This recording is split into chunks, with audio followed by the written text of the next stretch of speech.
This is Lingolind, a world surrounded by a wall. This wall conceals the land, protects, nurtures, and maintains it. The wall is God, the foundation of Lingolind. Lingolind is divided into two nations, one proud of its intelligence, Supreme Ludo, and the other honoring courage, the Republic of Rea. On that fateful day, Rea's supreme diviner, Shuai, saw an omen. He saw the sign of the phoenix, and it would fall to the east of Jintosho near the Ludo border. He immediately sent Ren to request the Emperor's permission to deploy and seize that place. However, the man on this screen believes that is unnecessary. He finds Shuai's prediction very accurate. He is General Kai. This time he will act. If it's the sign of the phoenix, there must be treasure inside. Kai orders his troops forward. He tramples over all creatures, walking toward the red box. Inside are bind warpers, making the battle with Ludo easier. Kai guesses the Emperor will be pleased with this. Suddenly, a giant beam of light connects straight from the ground to the sky, and inside the light, a giant appears. He calls Kai's group thieves from the Republic of Rea. That giant is Ludo's Briheight. It's surprising that Ludo arrived so quickly. Fearing Ludo forces will seize this place, Kai requests reinforcements. Shuai reassures everyone to trust Kai. He will protect Rekuho. Kai picks up the bind warpers, ready to fight. He is the invincible general of the Republic of Rea, Kai Roodin. He immediately transforms into a Briheight. Other soldiers from Ludo quickly transform too. They came only to claim Rekuho. Kai sees all these guys are exactly the same. Briheight is the embodiment of one's belief. Yet these guys blindly believe in mass replication. He thinks they're not worthy of touching Rekuho. So Kai single-handedly defeats Ludo's entire army. Shuai can't help but marvel at this. Shuai's signal indicates there's another Rekuho to retrieve, even though Rekuho only appears once a month. This time the location is the wasteland of Iki. No one lives there, and Kai cannot send troops because this land isn't under their sovereignty. So Kai returns, and it's Shuai's turn to act. Ren warns that the Emperor will be very angry. The issue isn't just the second Rekuho, but they've never seen such a sign before. This situation is unprecedented, so Shuai should ask the Emperor's permission before going. But Shuai doesn't have much time. Someone like him can create precedents. At Edger village in Iki territory, two people are hunting. This boy fearfully hides behind the girl. After hunting and gathering, the group returns. Children play and run behind. One accidentally slips and falls off a cliff. But this blue-haired girl uses an elastic rope to pull her up, even letting her swing a few rounds. She is Atly. Back at the village, the boy from earlier shows off the meat he hunted. The village elder appears. They haven't met their quota, hunting so much but catching only one animal. This year seems more difficult than previous years. With only a little meat, the boy blames himself for being incompetent. Atly thinks having something is better than nothing. Shuai is on his way, with Ren accompanying him. Her mission is to support and protect the Supreme Diviner. A metal object lands in the village, speeding recklessly and destroying this boy's house. The villagers don't understand why Rekuho, the treasure from heaven, would land here. The angry boy kicks it because his house was destroyed. The villagers are excited and curious, thinking there will be food inside and they'll have a feast.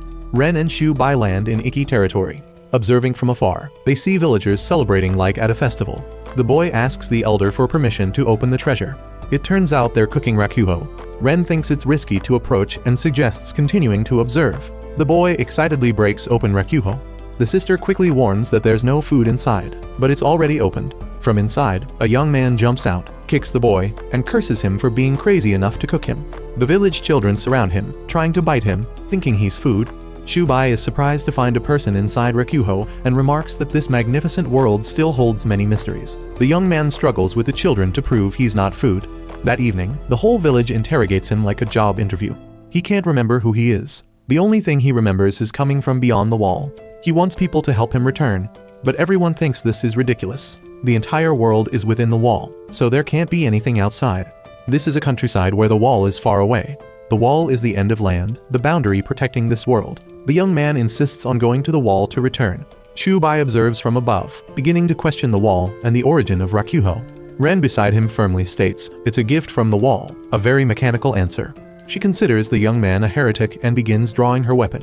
A vehicle approaches the villagers, perhaps bandits hunting for Rekuho. He immediately transforms into a Briheight and threatens to destroy the village if they don't hand over Rekuho. The frightened villagers point to the young man, wanting the bandit to take him away. The bandit doesn't think this man could be the Rekuho treasure, so he goes berserk, firing destructive shots, making villagers flee in chaos. The brave young man steps forward, identifying himself as coming from beyond the wall, asking the bandit to help him return. Seeing him naked, the bandit refuses to listen and throws him back toward the girl. Atly gives him her father's old underwear to wear, while she picks up the hot item, preparing to transform. She is the daughter of the village's former police chief. When her father died, she thought it was her turn to take on the responsibility. She accepts she might die if defeated in Briheight form. The bandit is surprised to find a bind warper in this remote countryside, the thing that connects belief with humans to transform them into giants. Atly charges forward but gets tied up. The bandit also has belief, showing no mercy to escapees. The more she struggles, the stronger he becomes. People beg Atly to cancel her Briheight form or she'll die. As a bind warper user, she's confirmed as the controller. No one can use that bind warper if she's alive. This means the bandit will kill Atly to take the bind warper. Seeing the dangerous situation, the young man quickly crawls back into Rekyuho. He searches and takes out another bind warper. Since Atly risked her life to give him underwear, he'll risk his life to save her. Then he transforms into a super giant form. Atly returns to human form.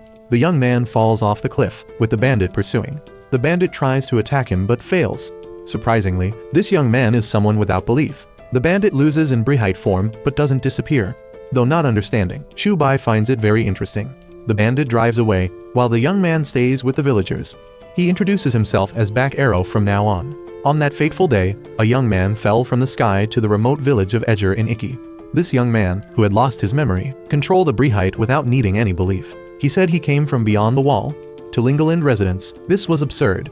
His name is Arrow, Back Arrow. Villagers clamor for him to reveal his real name, while he playfully uses underwear to mess with the bind warper. Atly shyly asks him to put on pants, so he puts on underwear, wears the bind warper on his arm, and transforms into a Briheight. Then he rushes toward the wall. He is determined to cross it. Shuai also tells Ren to chase after him immediately. Suddenly Atly feels a terrible headache. Despite going on and on, Arrow still can't get closer to the wall.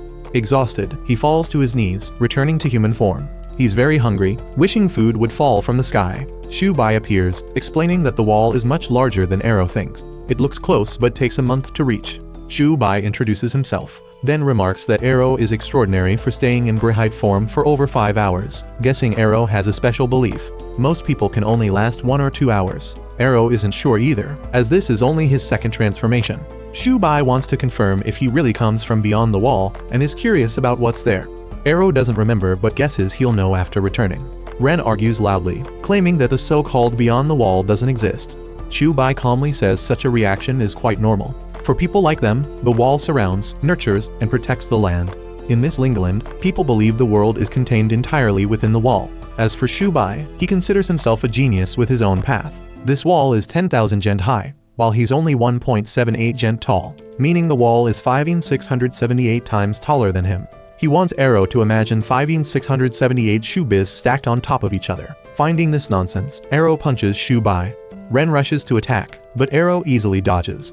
Though Shuai confuses him, Arrow knows he can kick away someone like Ren, but not 5,678 people like Shuai. Ren attacks again, thinking Arrow is talking nonsense. Shuai throws a ham to block Ren's arrow. He praises Arrow's unique communication style and invites him to share the ham. Arrow doesn't hesitate and takes it to eat. Shuai will help Arrow fly over the wall, but in return, he needs Arrow to wait a few days. Stars being heaven's borders and tower walls being world's edges, Shuai can't believe such logic. Based on how Shuai talks, Arrow thinks he can trust this person. At the village, Atly has gradually recovered to normal. Briheight reveals strength through one person's will. She shouldn't awaken it continuously after just the first time. Bit boasts about being experienced in this village. Atly wants to find Arrow, knowing he won't be able to cross the wall even in Briheight form. So she kicks the door open. Unexpectedly, outside is Arrow sleeping soundly. Children explain that a scary woman returned him here while Shuai and Ren went back. Ren instructs Shuai not to mention Arrow or the world beyond the wall to Ludo Court and the Emperor if he doesn't want trouble.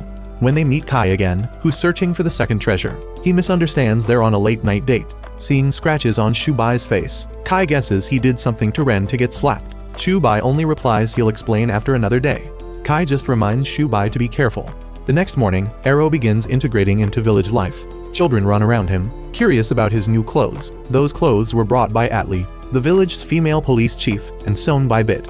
Arrow appreciates the good clothes, while Bit says if Arrow really wants to thank him, he should help repair the destroyed house. Unfortunately, Arrow's skills are limited and materials are scarce. Elsa, the village huntress, doesn't trust newcomers. She shows a cautious attitude and asks Arrow to follow her. She leads him through forests and mountains, showing him the poor and struggling life of a small village caught between two large warring nations. Elsa says if he stays, he'll only bring more danger to the village. Arrow understands they want him to leave but doesn't blame them. Bit quietly gives him some dried food, saying that's all they can share. Meanwhile, Shuai has forged the king's seal to access forbidden areas to discover the truth about this world. He discovers that the bandits who attacked the village earlier belonged to Ludo. The surviving thief returns to report that the magic ring was broken, but he survived. Ludo's princess, a peace lover, upon hearing this, wants to learn more. She believes if there's a way to stop the war, she must know. So she orders messengers to find someone named Arrow. The messengers send a letter to Iki's president, requesting Arrow's surrender if possible. That evening, many hunted animals are brought back by Arrow himself to thank everyone. While villagers are rejoicing, Ludo soldiers suddenly arrive. They demand to search the village for Arrow. When they don't find him, the president orders the entire village destroyed. Soldiers start shooting, forcing Atly to fight to protect the villagers. Elsa runs to Arrow's former house to find any remaining rings. Atly is severely injured. Elsa has found another ring. She puts it on, her body glows and transforms. But unfamiliar with the power, she loses balance and falls into a deep pit. Bit tries to escape and accidentally discovers Arrow sleeping in a well. He's hiding there to keep his promise to Shuai not to leave the village. When hearing gunshots, Arrow wakes up. He puts on the ring, light envelops his body. Then he leaps out of the well, transforms into a giant form, and charges into battle. Elsewhere, Shuai has reached the forbidden area where ancient texts are kept. He begins reading and learning the true history of this world. Meanwhile, Elsa hears a voice in her head, guiding her to connect with the armor Arrow is using. Arrow on the battlefield launches fierce attacks, defeating the commander. The ring breaks again, but the enemy survives. Reading the final lines, Shuai is horrified to discover the truth that Arrow is a guardian from beyond the wall. Once he fully awakens and remembers everything, this world will be destroyed. The situation is very chaotic, with earth and rocks continuously collapsing and protruding. Even Elsa doesn't understand what's happening. She has escaped from the cave, but now she's positioned too high to climb down. The frightened soldier runs away, complaining that being a soldier wasn't meant for this. Bid stops him. At the capital of the Republic of Rea, the Emperor praises Kai for doing well in capturing Rekuho and eliminating Ludo forces. With the pile of bind warpers in hand, Rea is confident that Ludo will always be at a power disadvantage compared to them. The Emperor orders these bracelets to be equipped to all soldiers. They wear the rings, using belief to transform. The Emperor wants these warriors to reveal their deepest beliefs. When transformed, all Briheights look identical. The official beside him thinks that standing before the Emperor, they all share the same belief, thus creating identical extraordinary warriors. The Emperor wonders why Kai's Briheight differs from the other soldiers. He has named it Gigan. Then he questions where the second Rekuho is, mentioning that Shuai is also pursuing Rekuho. He orders Kai to inform Shuai that he's waiting for his report, because Ren let slip. Kai knows about the person inside Rekuho. Irritated, Kai grabs Shuai's clothes, demanding to know what he's hiding. But since he himself isn't clear, Shuai is still investigating. He suspects there might be something else that could destroy the world based on what he read in the Forbidden Archives. Learning that Shuai entered there, Kai becomes angrier. Kai warns Shuai not to be reckless. They grew up near the northern wall, struggling from nothing to reach their current positions. They have many enemies, like the Chancellor.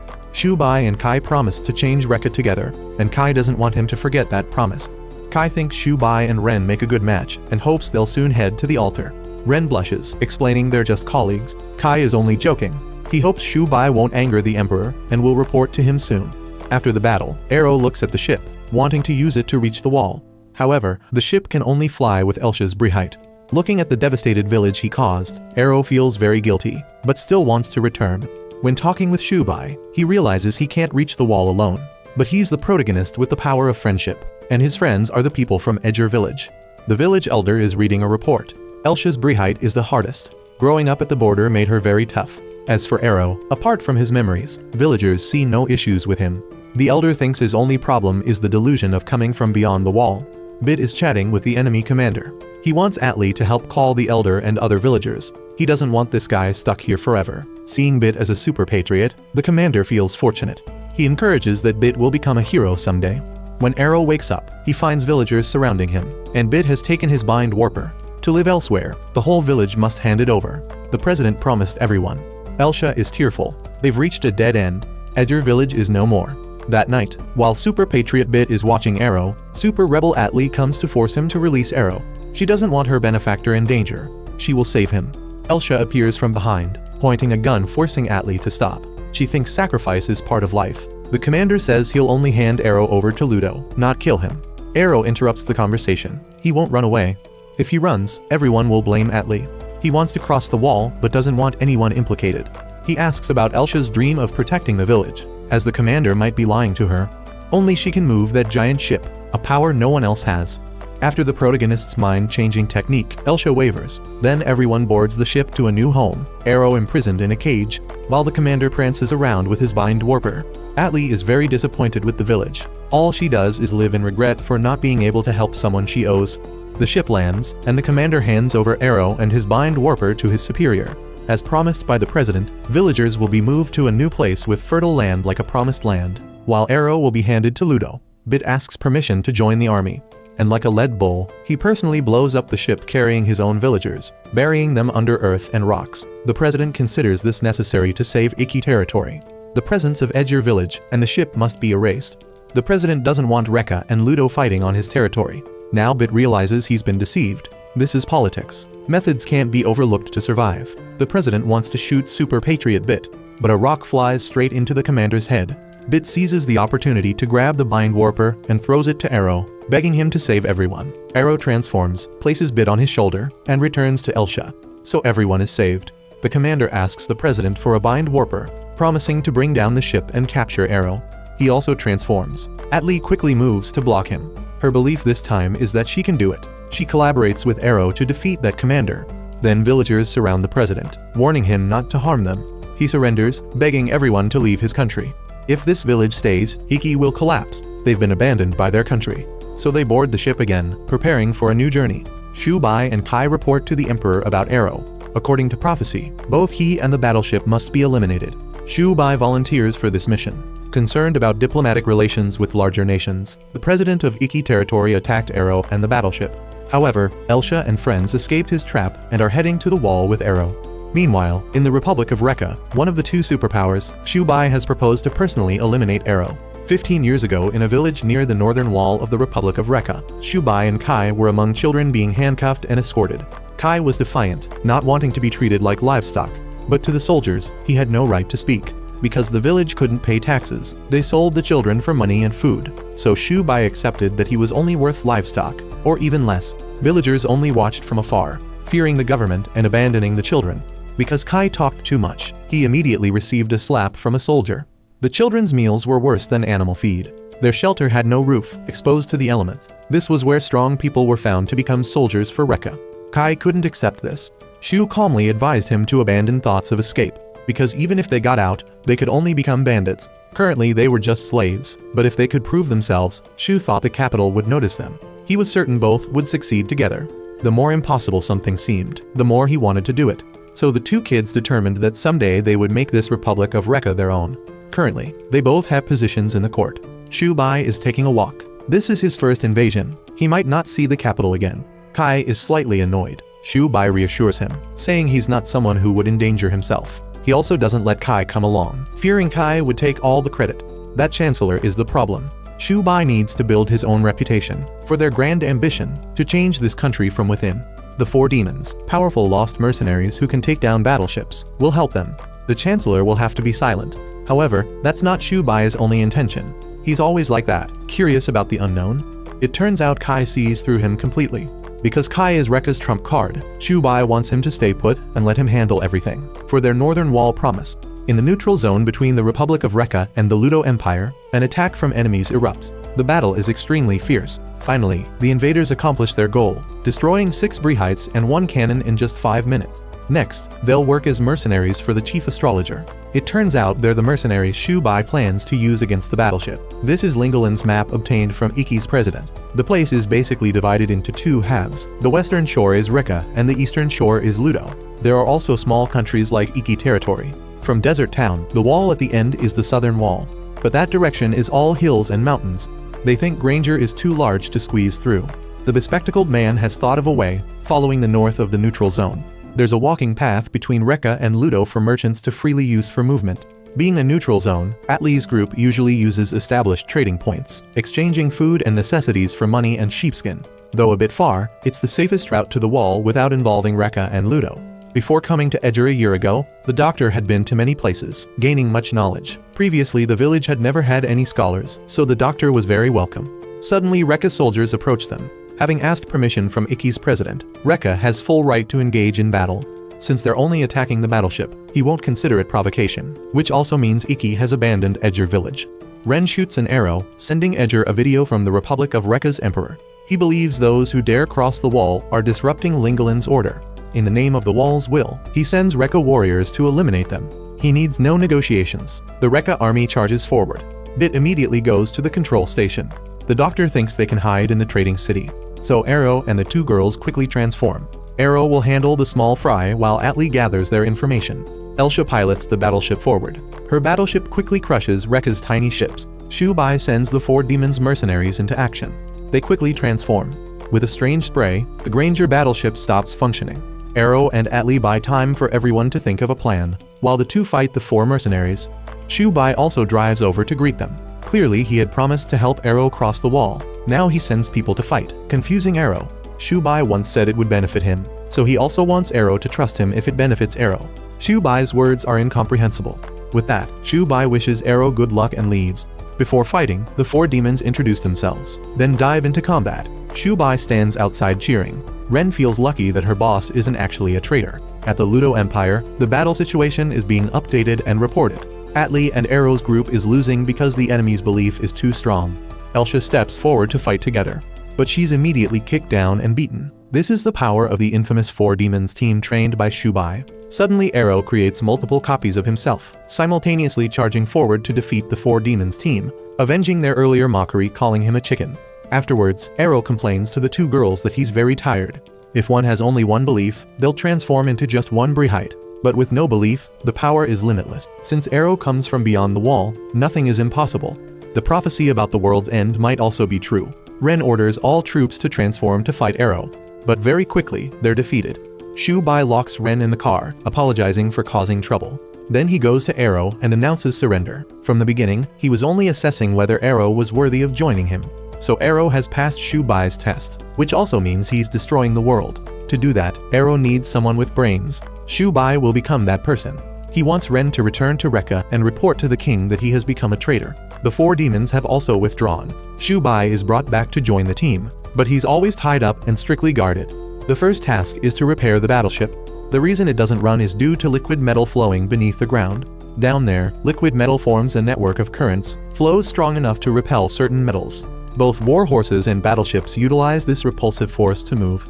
The 4 demons' separation spray disrupted this repulsive force. The spray's effect will wear off after about an hour.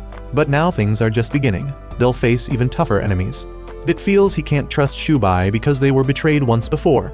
Edger village needs him to prove himself. Ren returns to Rekka, reporting to Kai that Shuai has turned traitor. Hearing this news, Kai is shocked. Ren returns to report to Kai about Shuai's betrayal, leaving Kai shocked and frozen. Meanwhile, Shuai is led to a place that visibly excites him. 10 years ago, people were frantically searching for Rekyuho because it had fallen somewhere nearby. With many rebel factions around, they needed to find it quickly. Shuai calmly walked around while Kai quickly deflected a soldier's blow aimed at him. They wanted them to find Rekyuho quickly. They were just slaves. If useless, they wouldn't be fed. Kai and Shu ran away. Shu disagreed with this plan. Though they could run all day, Rekyuho wasn't in this area. Based on Shubai's calculations using signs, speed, angle, and wind force, Rekyuho had fallen to the south. Kai invited Shuai to search with him. The two would risk their lives to advance. Finally, they found Rekyuho. A group of rebel soldiers stopped them. Kai took responsibility, saying he alone could quell them. Quickly, Kai beat them all to pulp. When Rekka's regular army arrived, they all pointed spears at Kai and Shuai. Shuai explained they weren't enemies. The rebels came looking for Rekyuho and confronted them. Since they were just commoners without access to the emperor, the official ordered both killed. As the sword swung toward Kai, Shuai stepped in to block it for him. Even as commoner trash, they had eliminated the rebels. He couldn't accept that Rekka would still let them die.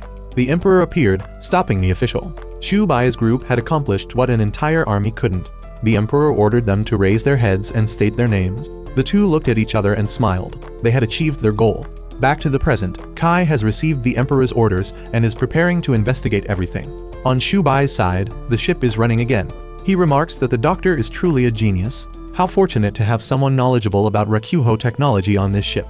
The battleship's operating system seems similar to theirs in Rekka. Finding him talking too much nonsense, Bit begins to get annoyed. Shuai came here to solve all mysteries. He must hurry before facing trouble with worse enemies. Just as he finishes speaking, the control room announces an enemy, but only one. Finally, the person Shuai was waiting for has arrived. Though alone, Kai is as strong as 1,000 Briheights. Everyone finds this absurd, still thinking no one can defeat Arrow. Elsa confidently believes she could crush Kai too. With just one kick, Kai makes the entire battleship sway. He can stop Granger. Shuai had warned about this, that Kai is the strongest general of the Republic of Rea. Kai kicks again, demanding Shuai come out to talk. Elsa stubbornly continues fighting. The village elder shouts for her to remove the warper or she'll die.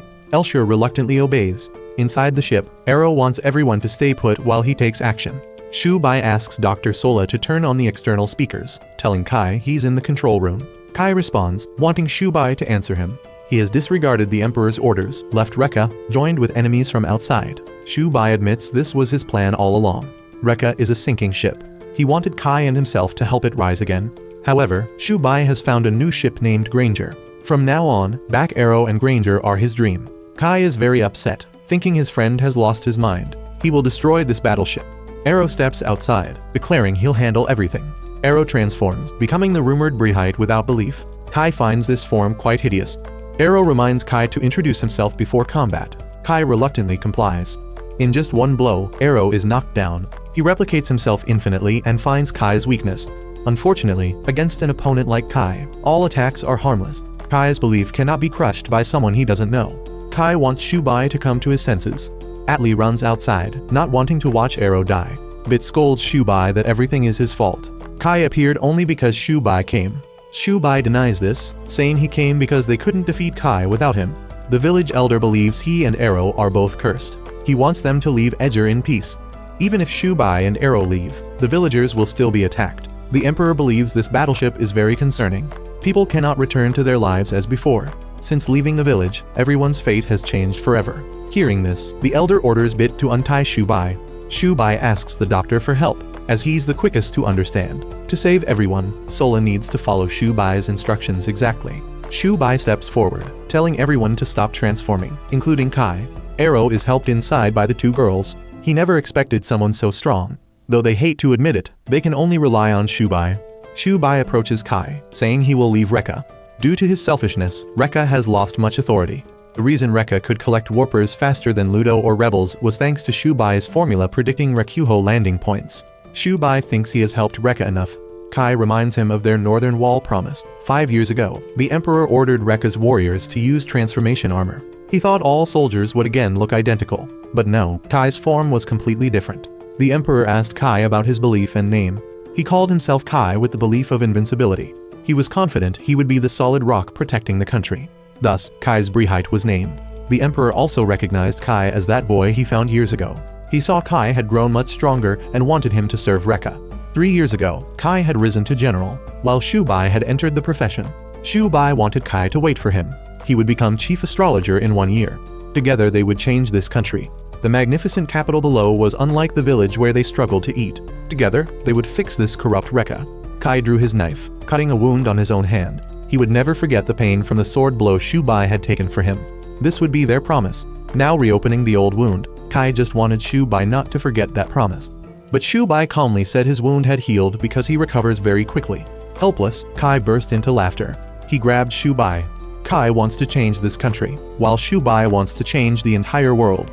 To do so, Kai isn't the person he needs. Kai doesn't understand why Shuai would bet on someone weaker than him. Shuai has never liked gambling. He chooses the side with better chances. Kai reluctantly accepts. He will take Shuai's life for Rea's benefit. Bit from behind points a gun forcing Kai to stand still. He doesn't care that Kai is Rea's general. Thinking without a Briheight, Kai is useless. He orders Kai to drop his weapons. Kai finds this stupid. Naive Bit still doesn't understand the situation. Kai could defeat Bit with just one finger. Next, Kai intends to finish Shuai. Arrow has recovered and rushes to block a blow for Shuai. Arrow seizes the opportunity to transform. Kai quickly follows suit. He has fallen into Shuai's trap. Dr. Sola has fired. The cannon they just upgraded can shoot all the way to the capital. Kai still doesn't believe it, so Shuai orders another shot, landing right in the palace. The Forbidden Archives stated this battleship could destroy the world. Shuai warns that if Kai still wants to confront them, they will burn the entire capital and palace. Kai finds Shuai truly despicable. Shuai raises his fan, warning Kai to stay away unless he wants the capital to become a pile of fire. Kai angrily charges forward but is blocked by Arrow and subjected to his mind-changing technique. Kai reluctantly retreats, returning. From now on, the two are officially enemies instead of friends. Kai has been deceived. Shuai's wound actually remains. Arrow doesn't care much, as he just wants to go home. The explosion earlier was preset by Shuai in the capital. That cannon only fired air shells. It was all Shuai's strategy, but they must quickly reach the wall before Rekka discovers this trick. The Chancellor has reported everything to the Emperor. Kai is with Ren. Ren will now serve Kai because she wants to see the traitor Shuai pay. Elsa has been driving for 3 hours without rest, so she's hallucinating, seeing handsome men and losing steering control.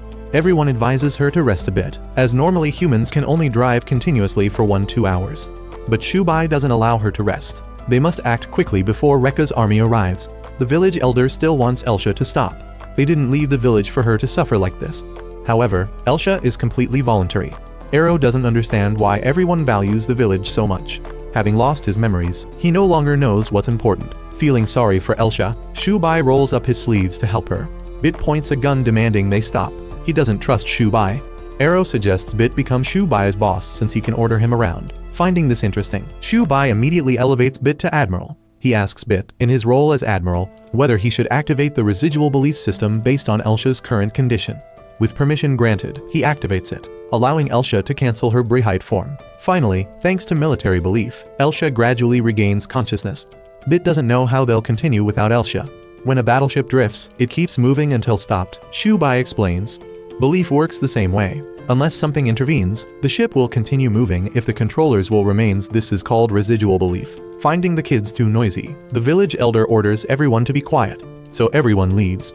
The elder takes Elsa's hand. Her eyes slowly open. Since this battleship is 1,000 gent long, people can comfortably drive vehicles inside. This ship is fully equipped with everything. The operating system is similar to Rekka's ships, but simpler. Sola guesses this ship is the original model. Pleased that someone understands him, Shuai is very happy. Villagers can also wash and hang clothes in the evening. The weapons on board are 10,000 times better than their guns. Everyone finds this amazing. At the palace, Kai has locked himself away. He must humiliate himself to increase his belief strength. Defense Minister Kaio approaches, blaming Ren for not recognizing Shuai as a traitor despite being beside him all day. She must also take responsibility for letting Shuai escape. Annoyed, Kai points out that this minister is like them, responsible for weapon development right beside Shuai. Chancellor T has promoted him to chief astrologer. His upcoming job is to clean up the mess Shuai created. Last night, the emperor left to deal with rebels in the west, making the chancellor the highest authority in the capital. Ren volunteers for battle, but T has refused to deploy the army until the capital is secure. Ren still wants to make Shu pay, but Kaio says that's not her business. Her fate will be decided in 3 days. Currently, she has no duties, but if she leaves the capital, she'll be executed. However, within the capital for the next 3 days, she can do as she pleases. He hopes she'll make good use of the time. Ren is very grateful to him. If he follows orders, he thinks T won't have any objections. He'll also pretend to know nothing. The village's battleship is taking a temporary rest. They've crossed Ludo territory, but Walston's jurisdiction is an autonomous region where lords are allowed to self-govern if they pay taxes fully. Unlike Ludo, this place has very loose defenses. If they know the way, they can cross through. This map was drawn by Rekka. Unfortunately, it lacks data about Ludo. They have 3 more days before Rekka discovers Shuai's trick, so he wants to reach the wall before then. After completing food preparations, everyone continues their journey. They've reached Walston's jurisdiction. This place is too barren, which is also why Ludo doesn't care about it. Passing through here is a wise choice. Ludo doesn't care and Rekka doesn't want to start a war. Suddenly, a Briheight blocks the road. Shuai doesn't recognize it, so he guesses it's not regular army. That Briheight shouts for them to turn back. Elsa can't stop this ship. Before the Briheight is crushed by the ship, Arrow carries it aside. The Briheight's pilot is a rather weak-looking cute boy. The kid staggers and falls into Arrow's arms. This place is a handsome boy farm, with many sparkling cute boys in ambush. Arrow's group and that boy drive in. The blue-haired boy introduces everyone, saying Arrow's group isn't the enemy. Hearing about food, the kids happily run to Arrow. This is a farm where every boy is cute and pretty, working as slaves for the region's lord. After checking, the doctor confirms these children's brains are fake. They live as if dead. They're imprisoned on the farm and killed if they try to escape. Once a month, selected ones are taken to the laboratory. When they return devastated, the others care for them. Their lives revolve around waiting to be chosen. Handsome Boys is their nickname. Initially, they came from poor villages, thinking having food and shelter was good. But when brutally tortured, Goat and the blue-haired boy stole bind warpers from the lab, destroyed everything with Briheights, and ran away. Afterward, they defeated the guards to free everyone. So they thought Arrow's group came to chase them. Shuai sees that every country has its dark side. Ludo conducts experiments while Rekka uses slaves. Perhaps experimenting on these kids involves manipulating belief. Arrow invites the kids to join his wall-breaking group. Brah finds this absurd. He was born here. This place was once their village. The Walston Lord came and destroyed everything. Goat thinks they need to protect it.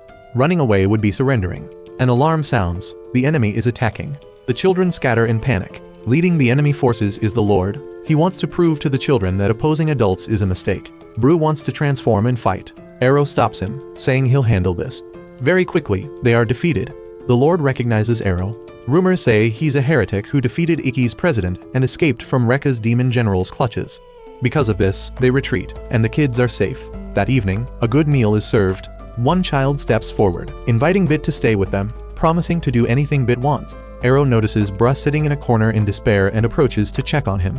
He guesses the boy is reckless because he couldn't save his friends. Brah bursts into tears. His belief is to survive even if he's the only one left. He thinks a coward like himself should just die. Briheights are only for brave people like Goat. Arrow finds this mentally exhausting and leaves. Shuai was right, so Arrow follows him to leave. Lord Walston has collected many bind warpers. Just as he's gloating, Arrow opens the door and enters. On the battleship, not seeing Arrow's group return, Elsa is very worried.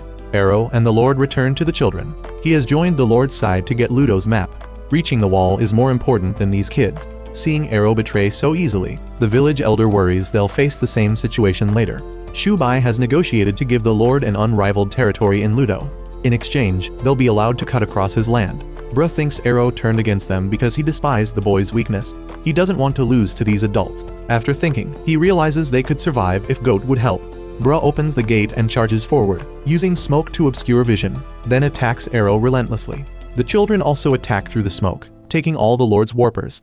So everything is resolved. Arrow and Shuai turn against the Lord, no longer helping him. Genius Shuai memorized the map from a painting hanging in his room. Deceived, the Lord collapses. Finally, the children have regained their belief. Then Arrow's group bids farewell to the kids to return to the battleship. The village elder, having witnessed everything, decides to hand everything over to his granddaughter. From now on, Elsa officially becomes the leader of Edger village. Only Shuai and Arrow remain. Arrow remarks that Shuai is a special person. Despite abandoning his country and friends, he keeps moving forward. Shuai also acknowledges that Arrow has impressed him throughout this time. Leaving Ikki territory, Granger crosses through Ludo jurisdiction on its way to the wall. They discover that Lord Walston is experimenting on young boys. After meeting Arrow, the boys unite to claim bind warpers and defend their freedom.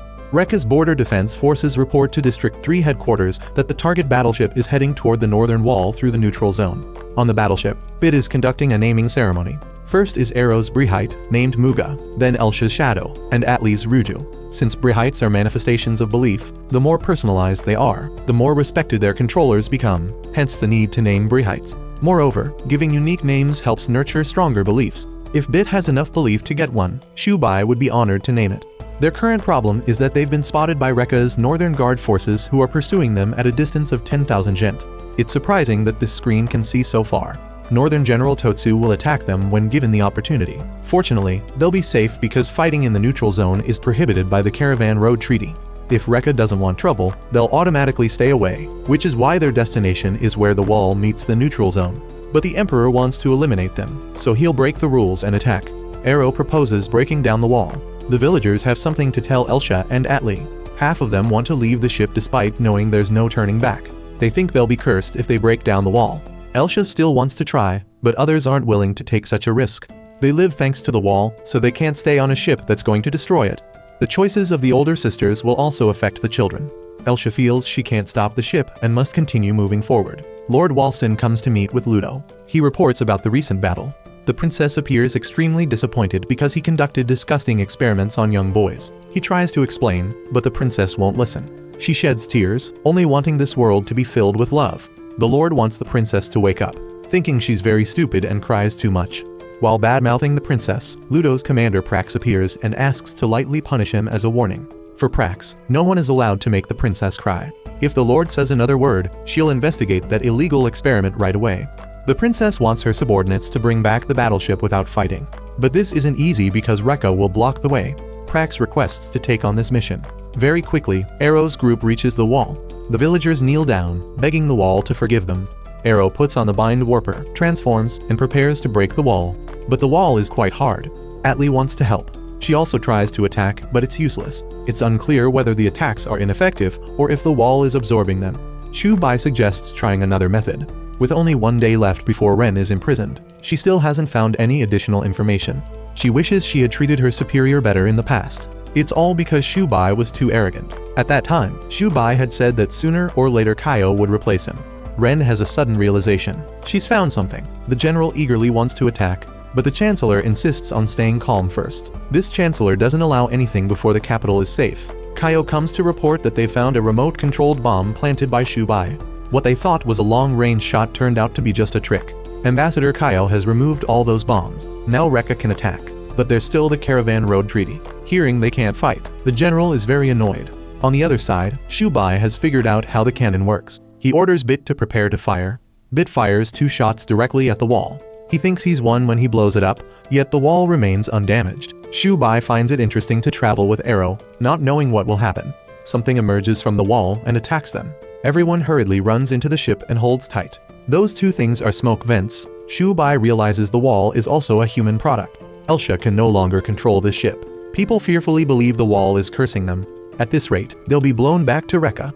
The general sees this as good and puts on his transformation armor. The Republic of Rea doesn't forgive anyone who dares to disrespect the Supreme Wall. He wants Shuai to pay with his head. The general's belief is to kill all enemies. Nothing his axe cannot cut.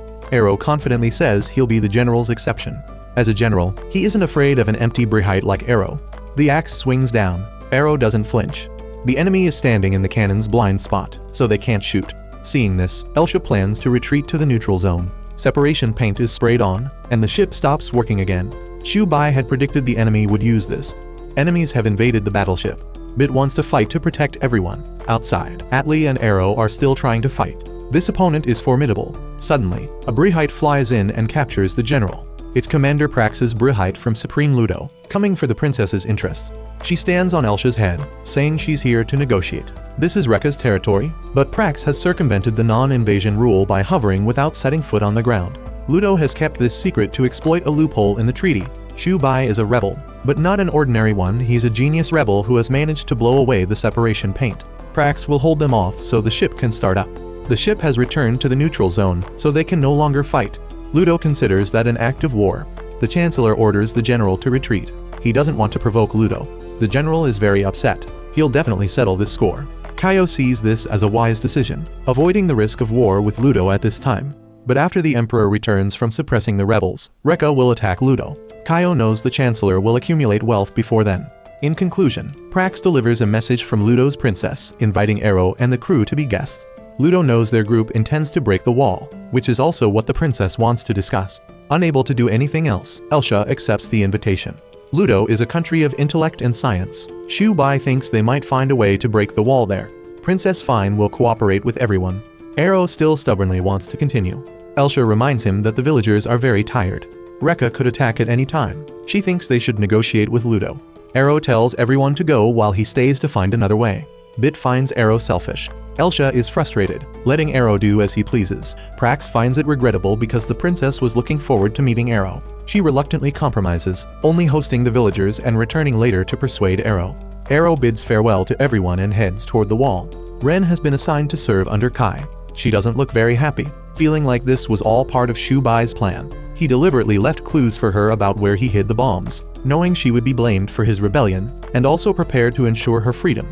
Ren thinks Shuai believes that by setting her free, he can do as he pleases. She'll show Shuai he was wrong. Kai, as if given extra strength, breaks his chains. Arrow has reached the wall, but both his Briheight and the ship are heavily damaged. There, they are attacked by a general from Rekka's army. Coming to their aid is Commander Prax from the Ludo Empire. Although Arrow is determined to stay, the others have been invited as guests to Maestrog Castle.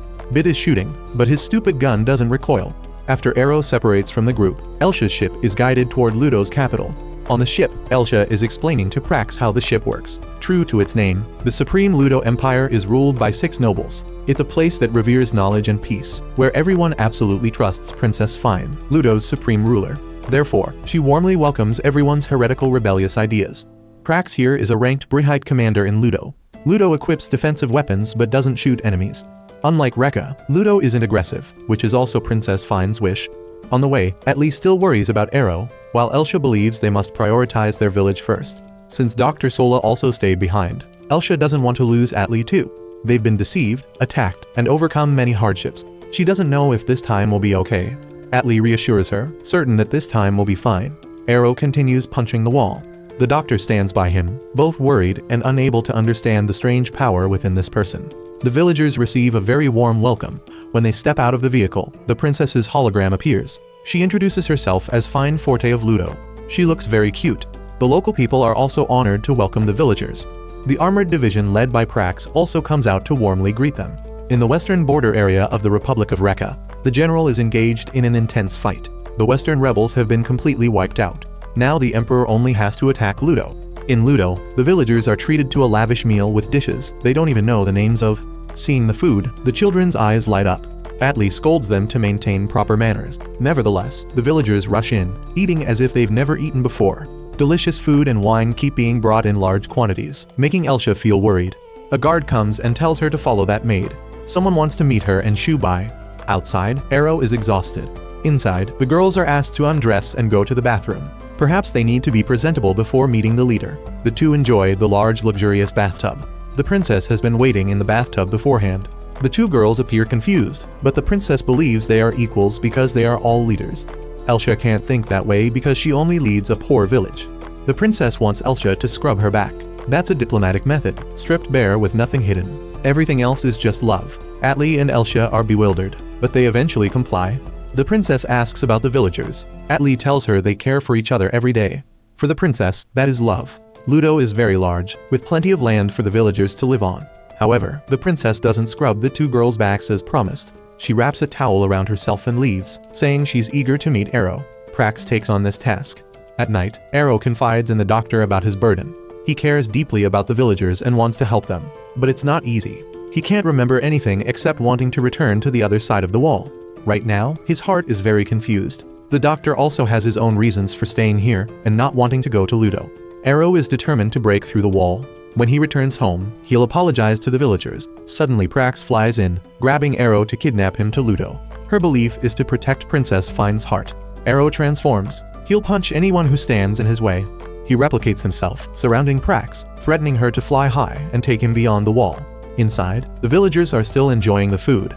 Shuai approaches Bit, wanting to ask for his help with something. Prax takes Arrow flying high, but they are quickly blocked. In the sky are numerous defensive flying devices. She has tried this before, not expecting the sky to be so dangerous. If they fly any higher, they'll be attacked. She once thought these weapons were ice stars reflecting on the wall, but they're not. They can't go any further because the wall is sealed by someone's will. Arrow cannot destroy the wall and cross to the other side. Prax wants Arrow to obediently follow her back to Ludo, but he stubbornly refuses. Prax has to use force. Seeing some strange symbol, Arrow grabs onto it like a drowning man clutching at straws. Shuai is discussing with the ministers. Ludo can grant him asylum here, on the condition of exchanging Reca's secret. In return, Shuai also wants to know Ludo's process for improving bind warpers. Reca has confronted Prax many times, but as far as he knows, her Briheight doesn't have the ability to fly. Ludo must have intervened to add the flying capability, but only Prax can use it. So Shuai hopes to help apply this on a mass scale. The door opens. A soldier reports that Rikuho has appeared. The people are very happy, thinking they'll be useful to the princess. Arrow is knocked unconscious and taken away, leaving the doctor alone and helpless. Hearing they can live in Ludo, the villagers are very happy. The village elder thinks they won't need the ship anymore. He wants to rebuild the village. Prax brings Arrow back, just as Shuai predicted. He knew Prax wouldn't leave Arrow alone, so he sent Bit to watch and help. At the negotiating table, he says he can exchange Granger's diagram. He'll go back to the ship to get it. Two ministers want to escort him. When Shuai goes outside with the two escorts, Bit charges out to attack them. Arrow is currently tied up in a strange room. Prax appears, wearing a mask and speaking in a very tense tone. She points a gun, demanding the doctor work quickly. He prepares the experiment, but first needs a choir to create the atmosphere. Then he stabs Arrow, confirming he has no belief. Arrow wakes up from the pain, demanding Prax remove her mask. But the person in front of him slaps his face, treating him as just a lowly experimental subject. They will clarify his power to control Briheights without belief. finding a way for anyone to control Briheight. Outside, Shuai has heard everything. He notices a switch on the bed where Arrow is lying. He wants Bit to shoot it all or nothing. Taking advantage of the doctor's singing, Bit aims at the switch and hits it. Arrow is released. He electrocutes the hateful doctor. Shuai uses smoke to help Arrow escape. The masked person chases after them. When the mask is broken, it's shocking to discover the person is the princess herself, not Prax. Having her face seen, she's very angry. Based on this reaction, Princess Fine seems to have two personalities. The second personality is determined to kill anyone who sees her. Invited to Ludo, the Granger Crew receives a very warm welcome. Meanwhile, Arrow becomes a living experimental subject. The mysterious knight who ordered the doctor turns out to be Princess Fine with an altered identity. Shuai is forced to throw smoke bombs to help all three continue running. He suspects the princess carries multiple personalities, something he still cannot explain. The princess frantically slashes at everything, destroying whatever her blade reaches. Arrow immediately counterattacks. Bit cautiously stops Arrow, preventing him from retaliating. If the princess is injured, even with just a small scratch, the villagers will be mercilessly expelled from Ludo. On this side, the princess still frantically wants to kill them all in one swift move. She claims this is her love. The three have no choice but to flee. During the chaos, Shuai has no time to devise a plan. The princess quickly holds her sword against his neck.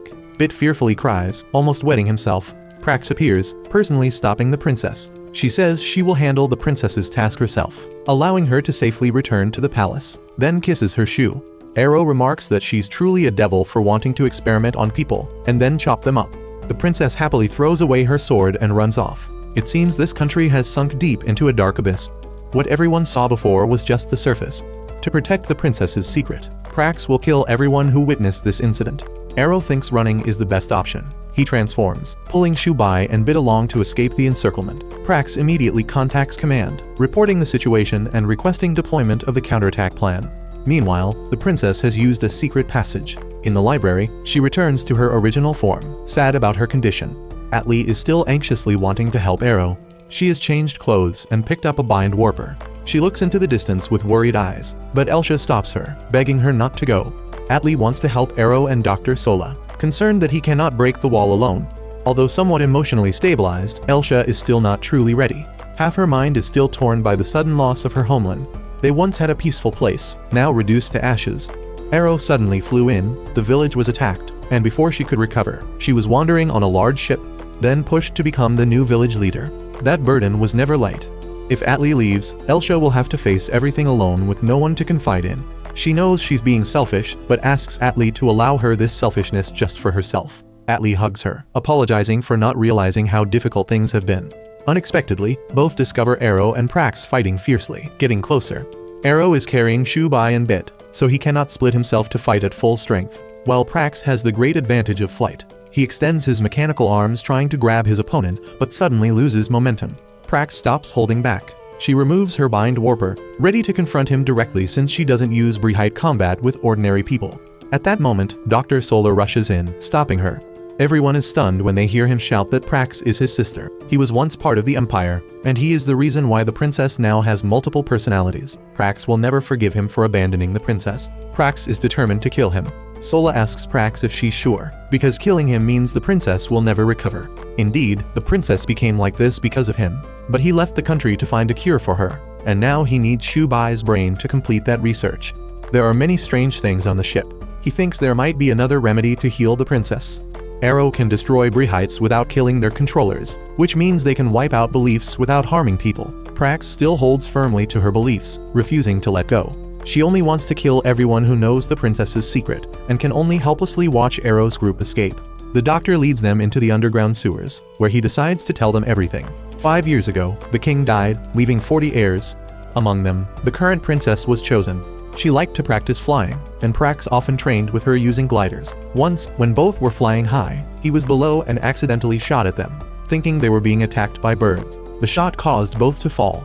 He knew it was his fault. From that day, the princess began developing multiple personalities, and only when near these two people could she maintain some control.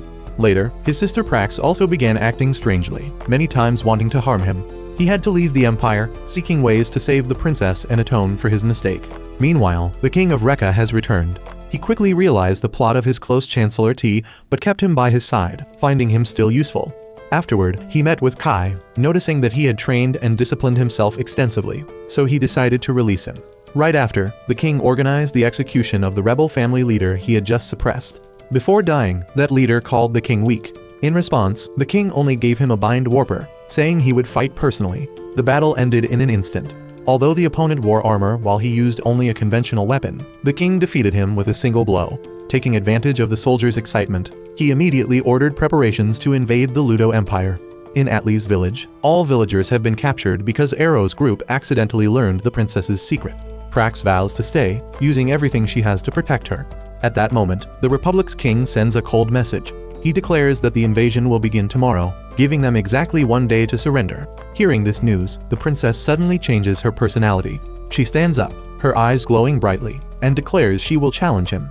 The princess uses her other face to contact the doctor directly, saying it's time for her to slaughter Rea. This is real war.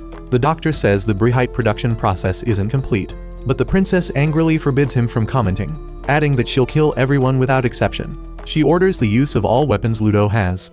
The battle will begin at noon the day after tomorrow. Hearing the deadline is so close, the doctor still needs some music to work. Prax wants the princess to go to her room and rest, but the princess is angry that someone dares to order her around. Prax kneels down, saying she is only serving her. The princess refuses, standing up, finding Prax annoying. Afterward, she returns to her normal form. Prax begs her to come to her senses, but she doesn't think she can hold on any longer. After these words, the other personality takes over again. She believes that in the upcoming confrontation with Rea, they cannot win if that weak princess is in command. Now is the time for her to rule Lingolind. She won't allow anyone to contradict her. The ministers don't understand what's happening to the princess. Clearly, they aren't prepared for war.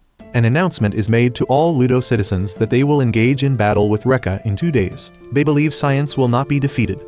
The people cannot believe the princess wants war. They hear rumors that the princess has changed, but they are united in wanting to defeat Rea. At a small hut by the river, Dr. Sola has brought food for the dependent children at home. Princess Fine's second personality has been made public. War will happen, which is bad news on many fronts. Shuai has an opinion. The first problem is that Dr. Sola has been followed. It turns out Ludo's ministers have followed Prax's orders to come here. However, a mysterious girl appears from nowhere, welcoming Sola home. She has also chased away that minister. A mysterious person is waiting for them. It's someone whom no one in Ludo dares to challenge.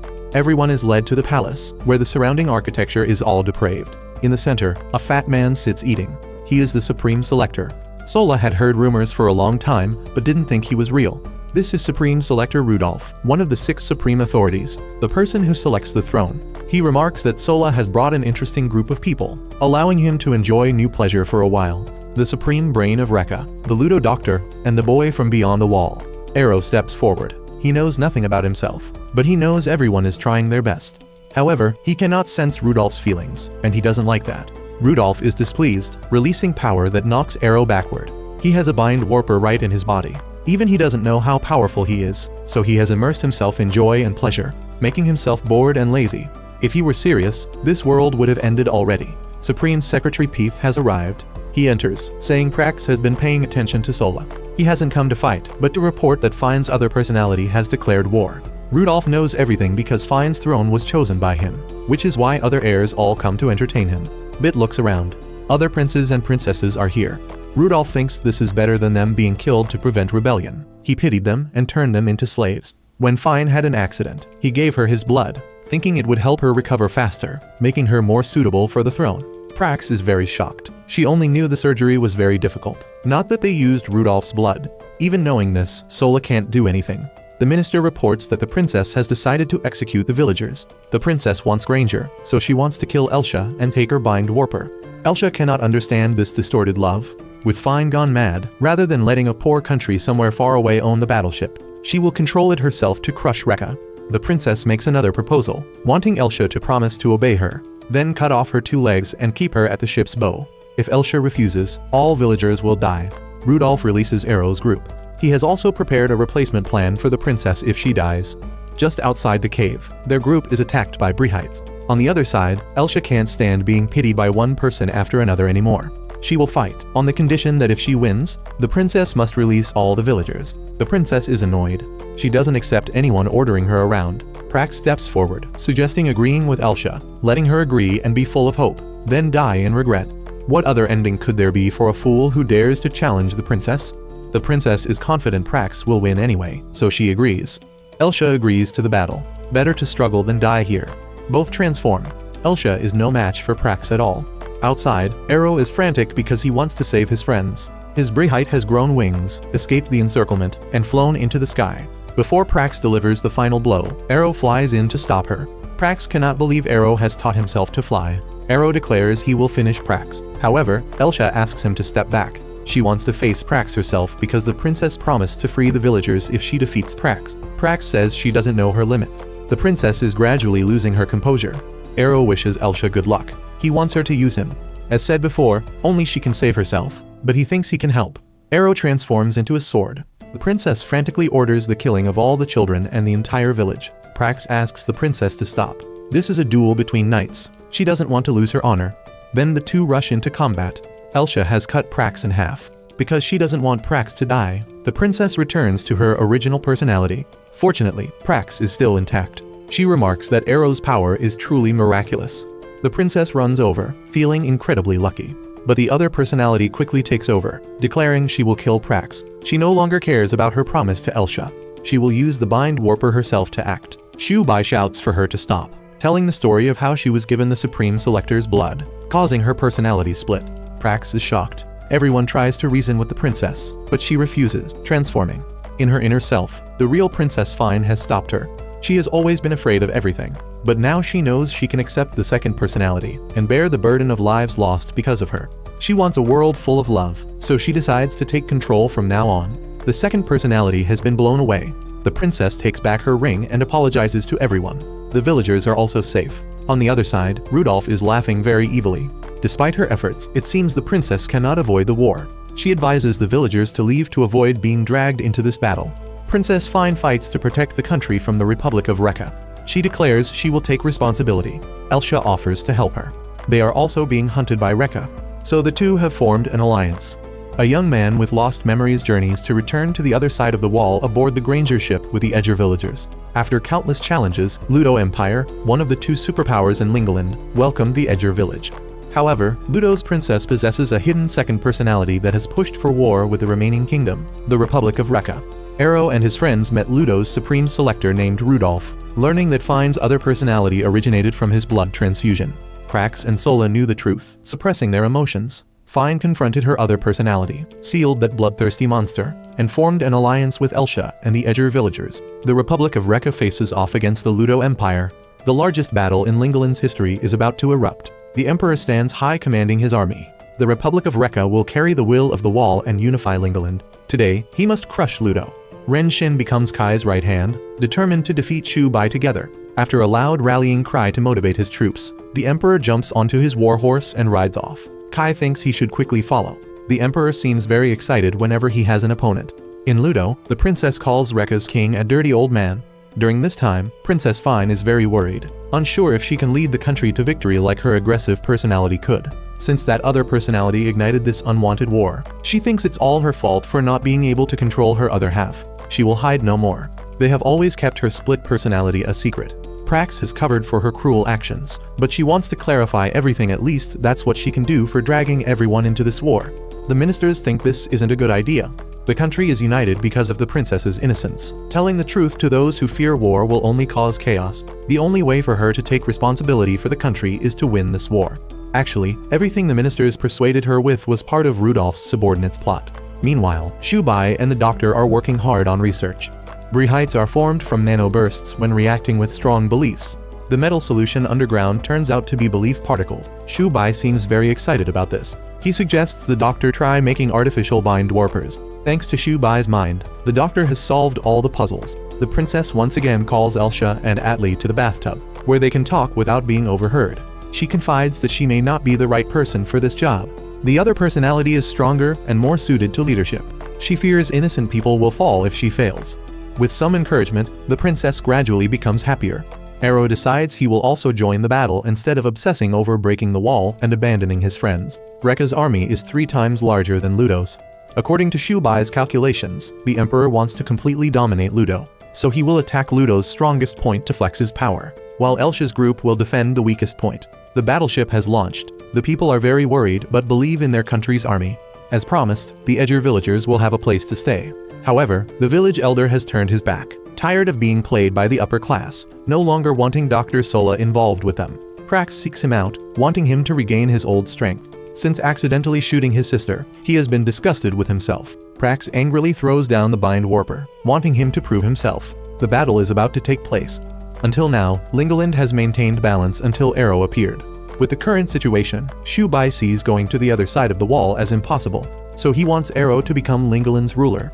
This battle will destroy both Ludo and Rekka. Then Arrow will unify the land and take control of the wall. With Rekka's will and Ludo's technology, the wall will collapse. This time, Arrow's biggest enemy is Kai. As predicted, Rekka, under the command of 2 generals, has attacked Ludo's strongest area. Prax is ready to meet the challenge. On this side, Shuai and Arrow have encountered Kai and Ren Shin's group. Ren rushes forward to block Arrow, creating an opportunity for Kai to close in. Shuai orders Elsa to hold the battleship steady, while he continuously fires at the small troops advancing.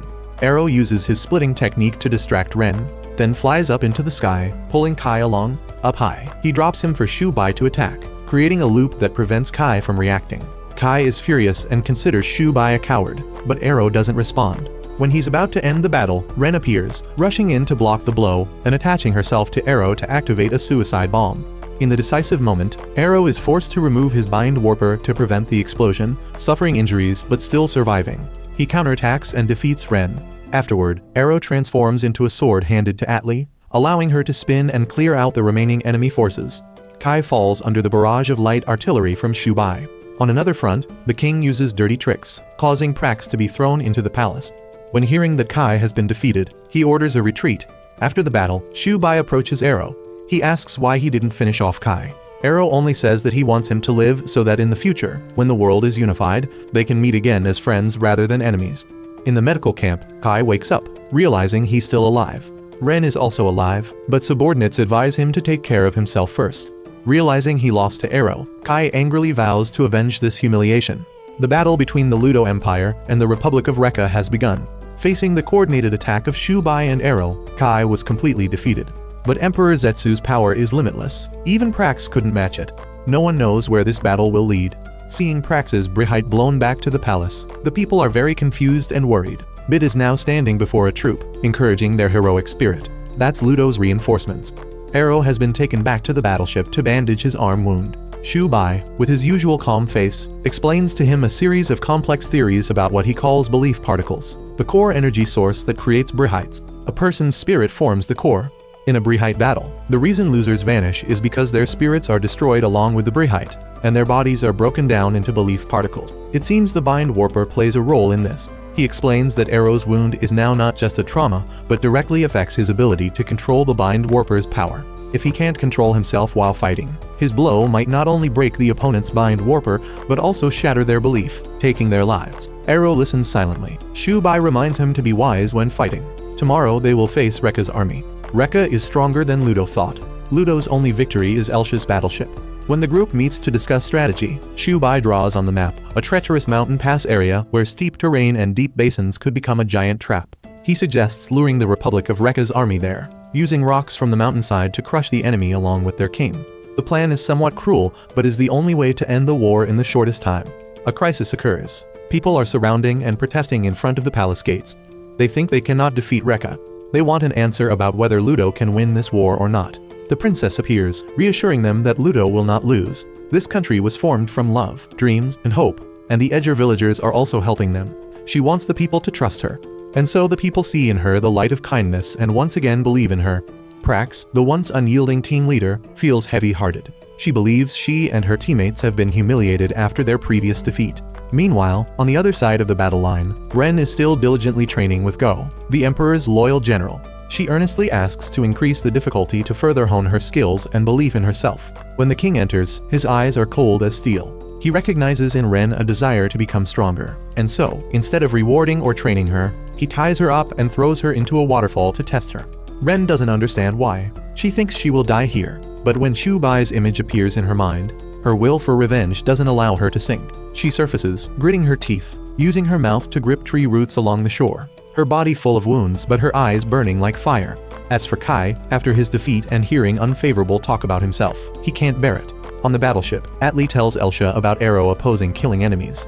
She really understands Arrow's feelings. Elsa always prioritizes protecting the villagers, so she will fight back against enemies at any cost. Bit feels useless among those fighting with all their might. He asks Shuai for a bind warper to help, but he just smiles and tells him to first learn to control the battleship's artillery system, then talk about fighting. He nods, determined to prove his worth. Later, Arrow approaches Shuai, asking why he has to try so hard, why he has to put all his heart into winning. Shuai says nothing, just maintaining his usual mysterious gentle smile. The next morning, the Granger battleship has moved close to the area behind the Republic's forces. They plan to create a pincer attack to tightly encircle the enemy, but the plan doesn't go as smoothly as Shuai calculated. Rea's forces, under the command of experienced generals, didn't come. Instead, Kai appears alone, transforming in light. Although still injured, his spirit is fierce as if wanting to swallow the sky whole. He scolds Shuai's tactics as cheap and not worthy of standing in his way. Atly immediately rushes down to attack first, clearing the way for Arrow to shoot up high to provide air support. Meanwhile, Kai is hit by cannon fire, his body crashing to the ground, leaving a long trail of smoke. Bit celebrates victory. He had used his rest time to practice. Ludo soldiers rush to surround Kai. Outside, Rea's forces are still following the battleship according to plan. Prax, while still maintaining her determination, begins to fear the Emperor will personally enter the battle. On Rea's side, the General and Emperor are still encouraging their troops. They will confront Ludo directly if followed. Ren, after surviving the waterfall, has returned. She is now full of spirit, her eyes calm but deep, and thus is given another bind warper by the king. She returns to the battlefield and finds Kai, who is dying among Ludo's soldiers. When it seems to be the end for the proud general, Ren approaches, saying she now has a new power, and that he should use her wings to continue fighting. Kai still tries to maintain his pride, not wanting to accept help, until Ren punches him hard. That blow not only stuns him but also breaks the stubborn self-esteem that has imprisoned him for so long. He realizes, like Shuai, that fighting is not to prove oneself stronger than others, but to protect what one believes in. Kai and Ren decide to merge, donning fiery wings. Outside, Prax is being beaten badly by Rea's general. The Granger battleship approaches to support, and Arrow intends to go out to fight, but Kai appears, blocking him in mid-air. In his anger, he declares that now he is no less than Arrow. The two collide like thunder and lightning, each blow making the sky shake. Arrow is knocked down, while Kai continues to rush at Elsa, knocking her off the ship. Without Elsa, the battleship is paralyzed, unable to support teammates. Kai faces Shuai. Now he considers Shuai an enemy. He is determined to destroy back Arrow and punish Shuai. Then Kai rushes up toward Arrow. Arrow thought he could fight Kai with all his might, but the wound on his arm has caused him to suffer a numbing electric shock. Kai had lost himself, but Ren Sin helped him recover. When their Briheights merged, Kai received a mysterious flying ability. After being reborn, Kai's power was enough to temporarily set Shuai aside. Kai was determined to use all his strength to defeat back Arrow. To prove their friendship, Kai would shatter Shuai's dream of reaching the sky. Seeing Kai return to himself, Shuai smiled again. Arrow also noticed Kai was very different and much stronger than before. He could now fight with full force. However, his arm suffered a severe circuit malfunction at the most crucial moment. Ren realized the wound there was probably caused by herself, but despite feeling slightly guilty, Kai understood that there was no room for mercy between them now. Thanks to Arrow, Ren's belief had become wings for Kai. To thank him, she would try her best to defeat him. Both sides were determined to fight to the end, and Arrow understood he couldn't avoid this confrontation. He gathered all his strength, deciding to fight to the end against the two opponents before him. Below, Elsa and Atly were fighting against two veteran Reka generals, while Arrow could only use his bare hands to face Kai's gleaming blade. He backed away, gathered momentum, then charged with a powerful slash. But at that moment, the Imperial Commander Prax appeared, standing in front of the blade, taking the blow for Arrow. Atly and Elsa were also timely supported by Commander Prax's loyal subordinates. Both sides fought while apologizing for previously misunderstanding and imprisoning them without clear reason. Since Ludo and Granger were now allies, they would cooperate. Commander Prax observed that Arrow seemed to be struggling with his injured arm, so she immediately told him to retreat to the air. Arrow immediately understood her intention and activated his bind warper to fly up. Kai and Ren were unaware that another force was waiting in the sky, and when they approached, Prax and Arrow quickly circled back, forcing Kai and Ren into Arrow's layer's limited zone. When in the sky, Prax's group clearly had the advantage. The commander saw the perfect opportunity and was about to deliver the finishing blow. But Arrow, fearing that strike could take both their lives, intentionally held back.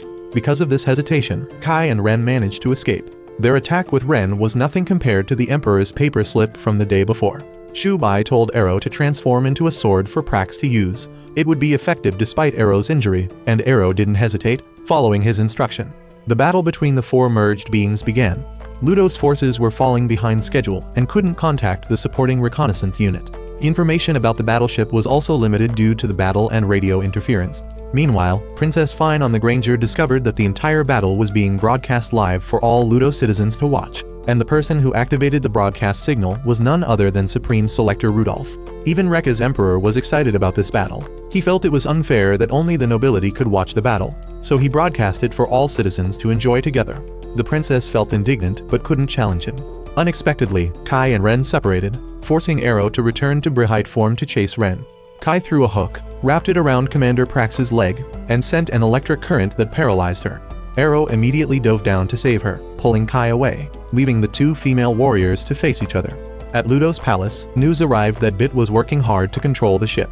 Bit knew that Elsa no longer had enough strength to control the Granger, so he took the helm himself. Seeing the tense situation, Princess Fine picked up a bind warper. She didn't want to sit and watch anymore, believing she could control the darkness sleeping deep within her. Meanwhile, Arrow took Kai up into the vast sky, hoping he would come to his senses. He said Shuai didn't betray for personal gain, but only wanted to open his eyes to see the vast world beyond the wall, wanted to know who created them, and why they imprisoned humanity inside. Before the battle, Shuai and Arrow had a conversation. Now, Arrow used mind communication techniques, advising Kai to move toward the future instead of killing each other here. But Ren rushed in, merging with Kai again. Both, in a rage, attacked continuously, knocking Arrow out of the cloud layer, falling to the ground. They believed that someone like Arrow, who only yearned to go beyond the wall, could never understand the suffering of people struggling inside. Kai raised his hand to deliver the final blow, but Fine suddenly appeared, standing in front of him. All attacks were ineffective against her. Fine raised her hand, releasing pure energy that spread across the battlefield, restoring power to all allied forces, while helping Arrow regain his form and fighting strength. Cheers erupted throughout Lingolind, but that joy didn't last long, as Reca's Emperor decided it was time for him to enter the battle. He pulled out 10 bind warpers, put them on his arm, then charged straight into the center of the battle line. At this point, the allied forces were pushing the enemy into a mountain pass, seemingly assured of victory, but the Emperor just waved his hand, immediately causing both sides of the mountain to explode, blowing away all obstacles. The ambush bombing plan was completely destroyed, and now they were forced to face this powerful monster directly. Commander Prax led the charge, but in the blink of an eye, the Emperor had grabbed her tightly, locking all movement. Arrow rushed in to save her, but both were thrown aside, and with another hand movement, he blew away all the forces behind them. Amid the chaos, only Princess Fine remained standing. She quickly used her recovery power to save Arrow and Prax, but the Emperor had approached, his words seeming to awaken the dark nature within her. Fine was gradually cornered, struggling in desperation, and eventually lost control. The dark entity within her rose, her eyes blazing with fierce red light. She spoke in a low voice, declaring that the old man before her would pay dearly for daring to anger someone like her. And from that moment, the entire battlefield seemed to hold its breath. No one could have expected the princess's insane personality to awaken at this moment. The situation on the battlefield is now extremely chaotic. Granger has almost become immobile, and Princess Fine is gradually losing control. Bit, standing in the cockpit, realizes the ship no longer responds, while Shuai remains silent, his eyes half closed, clearly showing absolute concentration to find an escape from this dangerous situation. Bit thinks he doesn't look good at all. The princess, under the influence of her dark ego, begins to attack frantically. The Reca Emperor, with his giant form and numerous bind warpers on his arms, can only erect thick defensive shields. However, each bind warper begins to shatter, as he uses quantity to compensate for weakened belief. Fine spins, her legs transforming into glowing drills, piercing through the defensive shield. In her fury, she forces the Emperor to kneel, compelling him to do the humiliating act of licking her shoe as once declared. Through the live broadcast, people are very confused. They no longer know if this is truly the princess or not. On the battlefield, the Emperor just laughs, showing no fear. He reaches out, absorbing her sword, then a part of Prax's body when she rushes to help. Prax struggles, intending to rescue the princess, but Kai immediately blocks her, forcing her to confront him. Behind them, other warriors are drawn into their own battles, no one able to approach to support the princess. Fine continues charging, aiming straight at where soldiers from both sides are locked in struggle. She doesn't distinguish between friend and foe. Her storm-like blows cause both allies and enemies to fall. Their energy is absorbed by her, making Fine's body increasingly bright, but her face distorts in madness. People watching the battle through the broadcast begin to tremble with fear. They no longer recognize the benevolent princess who once protected them. The princess's secret has been exposed in the worst possible way. No one dares to intervene, as this is Supreme Selector Rudolph's decision. Arrow, seeing that Prax cannot focus because she's too worried about Fine, tells her to hold Kai back so he can go save the princess. He splits his spiritual energy, creating another entity to block the Emperor, while his main body rushes to stop Fine in the middle of the battlefield. A fatal blow between two Briheights causes the broadcast to suddenly cut off, making people even more confused. A fat man in the crowd incites everyone, saying this demonic image is the princess's true nature. When the image returns, Fine has been restrained by Arrow, the evil energy within her gradually dissipating, her eyes slowly returning to their previous gentleness. Shuai still maintains his calm demeanor. He begins to speak, meaning the plan is complete. Shuai orders all troops to pretend to retreat, as he has a new strategy. He needs Arrow and Elsa to play key roles. They immediately return to Granger, while Shuai rotates the ship 180 degrees, ordering the artillery system to prepare. Arrow merges his energy into the bind warper, connecting directly with the main cannon. The enemy, just as Shuai predicted, reorganizes their formation to pursue. When everything is in position, a single cannon shot, combined with Arrow's power, is fired. The light tears through the sky, spreading like an energy storm, sweeping away all Rea soldiers.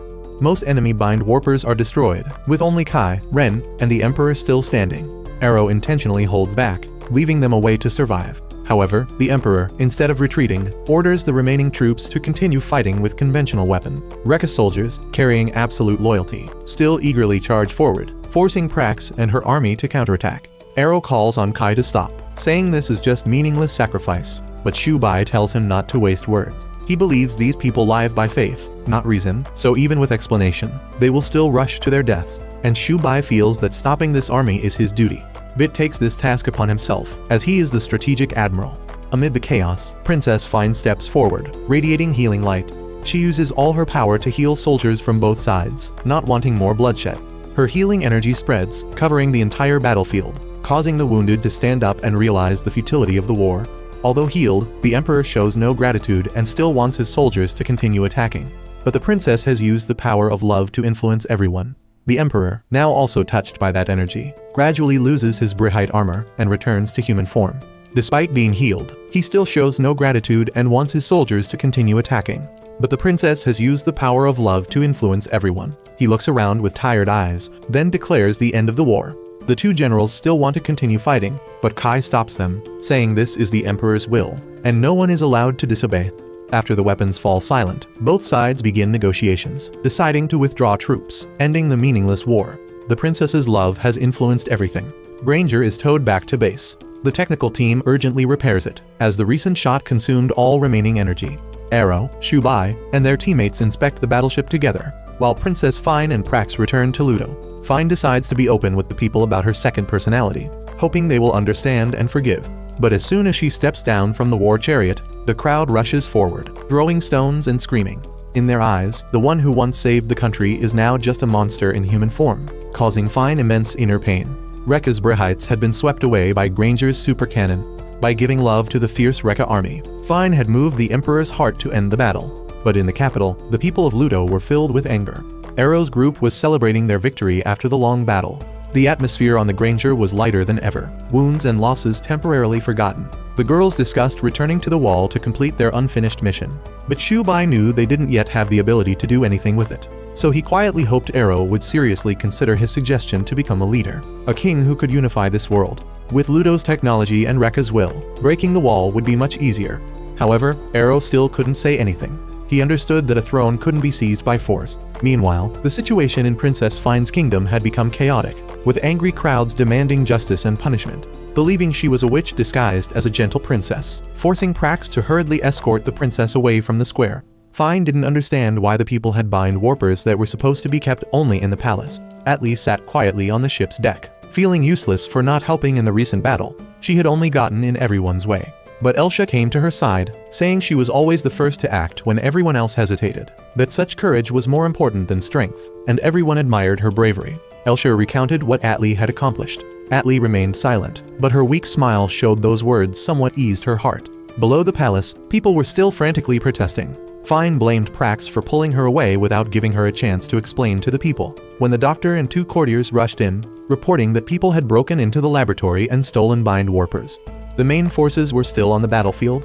Ludo now only had palace guards. If the people rebelled, they wouldn't be able to hold out. Fine was horrified, knowing this could lead to disaster, but she remained firm that no one should harm the citizens. Prax realized this entire incident must have been orchestrated by the Supreme Selector. Fine wanted to appear and explain, but suddenly fainted and was taken to her room, where Prax discovered her unhealed wound was bleeding. Prax felt heartbroken, wondering why in this world only her beloved princess was cursed by fate. The ministerial secretary took custody of the Bind Warper, believing they couldn't allow Princess Fine's second personality to appear again. On the other side, Shuai was still focused on repairing the Granger. He needed at least a day to restore all its energy. He understood peace wouldn't last forever. Granger had destroyed most of Reka's forces. Those hungry for power would want to possess it. But before they could rest, a stranger controlling a giant machine appeared and attacked. Arrow immediately rushed out to confront them, splitting himself to restrain the enemy. Though the opponent's form remained hidden in thick smoke, only their fiery red eyes visible. Atly wanted to help, but Shuai thought she would only get in the way. Just as Arrow was about to deliver the final blow, the person disappeared, leaving behind a thick, uneasy atmosphere. Excessive magnetism rendered the radar useless. At the same time, people in the city were rising up, believing Princess Fine had betrayed them. Prax was forced to escort Fine to the square to explain. But just as she was about to speak, a Briheight resembling Arrow suddenly appeared and trampled the people in front, causing panic throughout the square as screams echoed and people fell. Prax immediately attacked, but the thing flew away, revealing that the impersonator was the jester who served the Supreme Selector, the one who had sown discord between nations. The jester didn't stop. She created another puppet resembling the princess to charge into the crowd, inciting them to revolt, accusing Fine of bringing heresy from Granger into the country, causing villagers to blindly massacre each other. Fine couldn't calm them, while the Supreme Selector appeared in his most perfect human form, declaring he would strip her of her princess title and allow the people to execute her themselves. Prax tried desperately to protect Fine, but was arrested by the royal secretary's troops. She tried to help Fine escape, but was blocked by the jester. Fine was led away in despair, while Dr. Sola confronted the Supreme Selector, who calmly revealed that he had orchestrated everything, wanting to maintain war as the only way to keep this world functioning. He was also the one who had manipulated the Doctor into shooting Fine previously. The Doctor activated his Bind Warper and attacked, but was defeated in an instant, forced to retreat to save his life. As Fine was about to be executed, Arrow arrived just in time, shattering the platform and freeing her from chains, thanks to the Doctor's warning. He knew he had been impersonated. On the Granger, Shuai worked tirelessly, operating the ship at 10 times normal speed to be ready to receive them. Arrow wanted to find the villagers to rescue them, while the jester was left for Prax to deal with. The Doctor tried to lead surviving citizens away from danger, but was attacked and seriously wounded. He only had time to pass a message to Fine, warning her to be careful of the Supreme Selector before collapsing amid the ruins. He wanted the princess to continue surviving. When the royal secretary came to arrest Fine, claiming it was an internal matter, Ashley stepped forward, declaring that Granger and those aboard were now an independent nation, that they would never allow their benefactor to be executed. That declaration echoed across the battlefield, like a new oath opening at the moment when the world stood on the border between peace and destruction. Supreme Selector Rudolph was the mastermind behind Ludo's division. To protect the villagers, Dr. Sola sacrificed himself. Atly saved Fine's life from those pursuing her by declaring their battleship an independent nation. 2 months have passed since the war ended, and for the same period, no Recuho treasures have fallen anymore, which is unprecedented in this world. During these 2 months, the Republic of Rea's military strength has gradually weakened, with energy from Bind Warpers seriously declining. But above all, what surprised everyone most was that their new nation had been officially recognized as an independent country by both Ludo and Rea. The princess thanked everyone. Thanks to them, she could walk her own path, and this was just the first step. Atly, once a brave warrior of Granger, was now chosen to become the first queen of this nation. She wore a beautiful outfit, worrying whether she was the right person. Arrow encouraged her to be confident, as she was writing the new beginning of this country. 2 months ago, the Supreme Selector had personally issued an edict allowing them to leave, as he wanted the world to have more independent countries, because more countries meant more boiling wars. Granger, once their battleship, had now landed and become a giant floating city, surrounded by fertile fields. People began building farms, expanding their living areas, and life gradually became more peaceful than ever. No more hunger, no more fear. People now only wondered who would lead them in peacetime. Elsa, Fine, Prax, and Shuai all had their own reasons to refuse the throne, so Atly, who always acted first and never abandoned anyone, was chosen by consensus. The Supreme Selector, after a period of silence, decided to address the people again. He wanted to stir up the world once more, believing that peace for too long only made people weak. The treaty signing ceremony was held on Granger, now renovated into a national palace. The Republic's king was invited, along with the former imperial secretary, now the new emperor.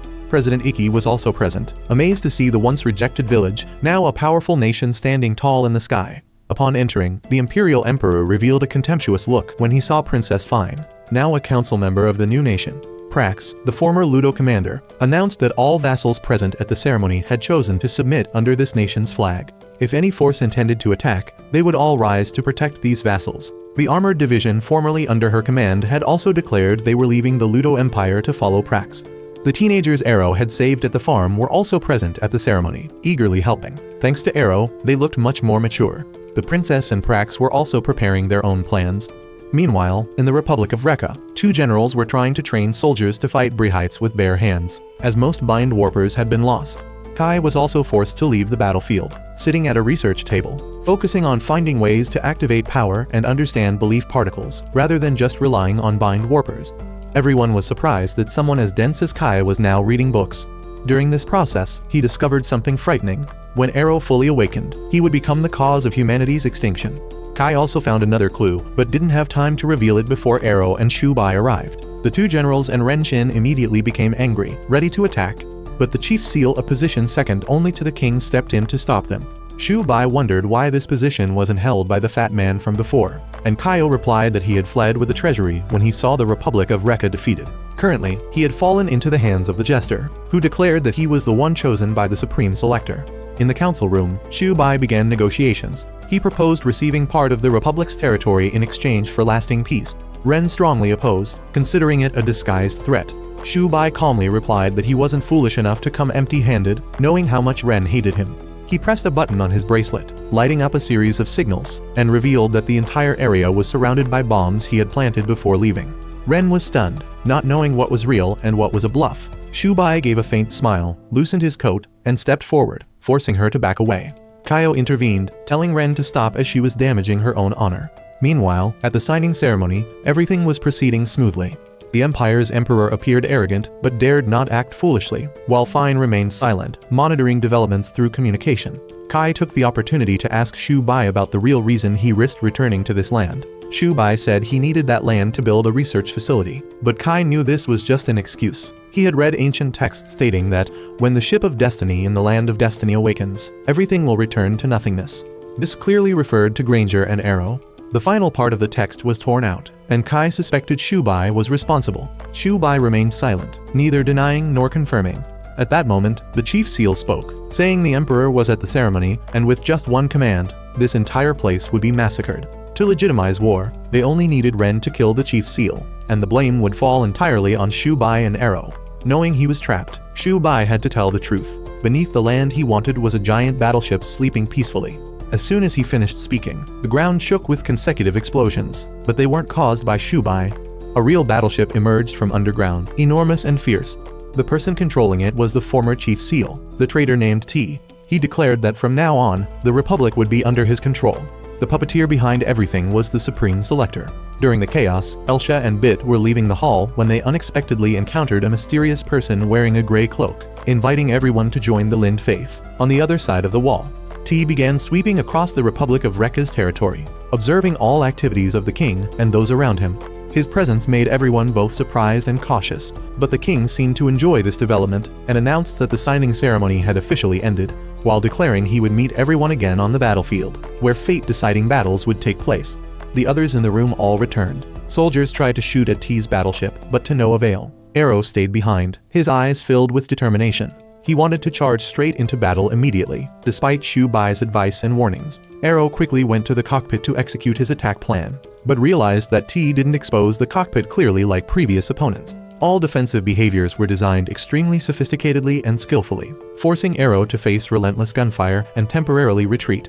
Atly immediately called Arrow back, reminding him they needed to discuss the mysterious person the group had just met, who had important information about the Lind faith, and Arrow was forced to return, though his heart still burned with the intention to fight. Seeing Arrow retreat, T immediately declared that the Republic of Rea would now have no chance against him and everyone must serve him, forcing the Chief Seal to allow soldiers to choose sides, with the top priority still being to minimize bloodshed and protect soldiers' lives. The mysterious woman found by Elsa's group claimed to be a faithful follower of the Lind faith, a belief that celebrates births and mourns deaths of all life in Lingolind. The founder of the faith said Arrow was a newcomer, and this was the ship of destiny. She explained that the founder of this faith wanted Arrow to soon reveal the truth to the world, and to do that, he would have to go to the sacred mountains outside the wall, where they would guide him there.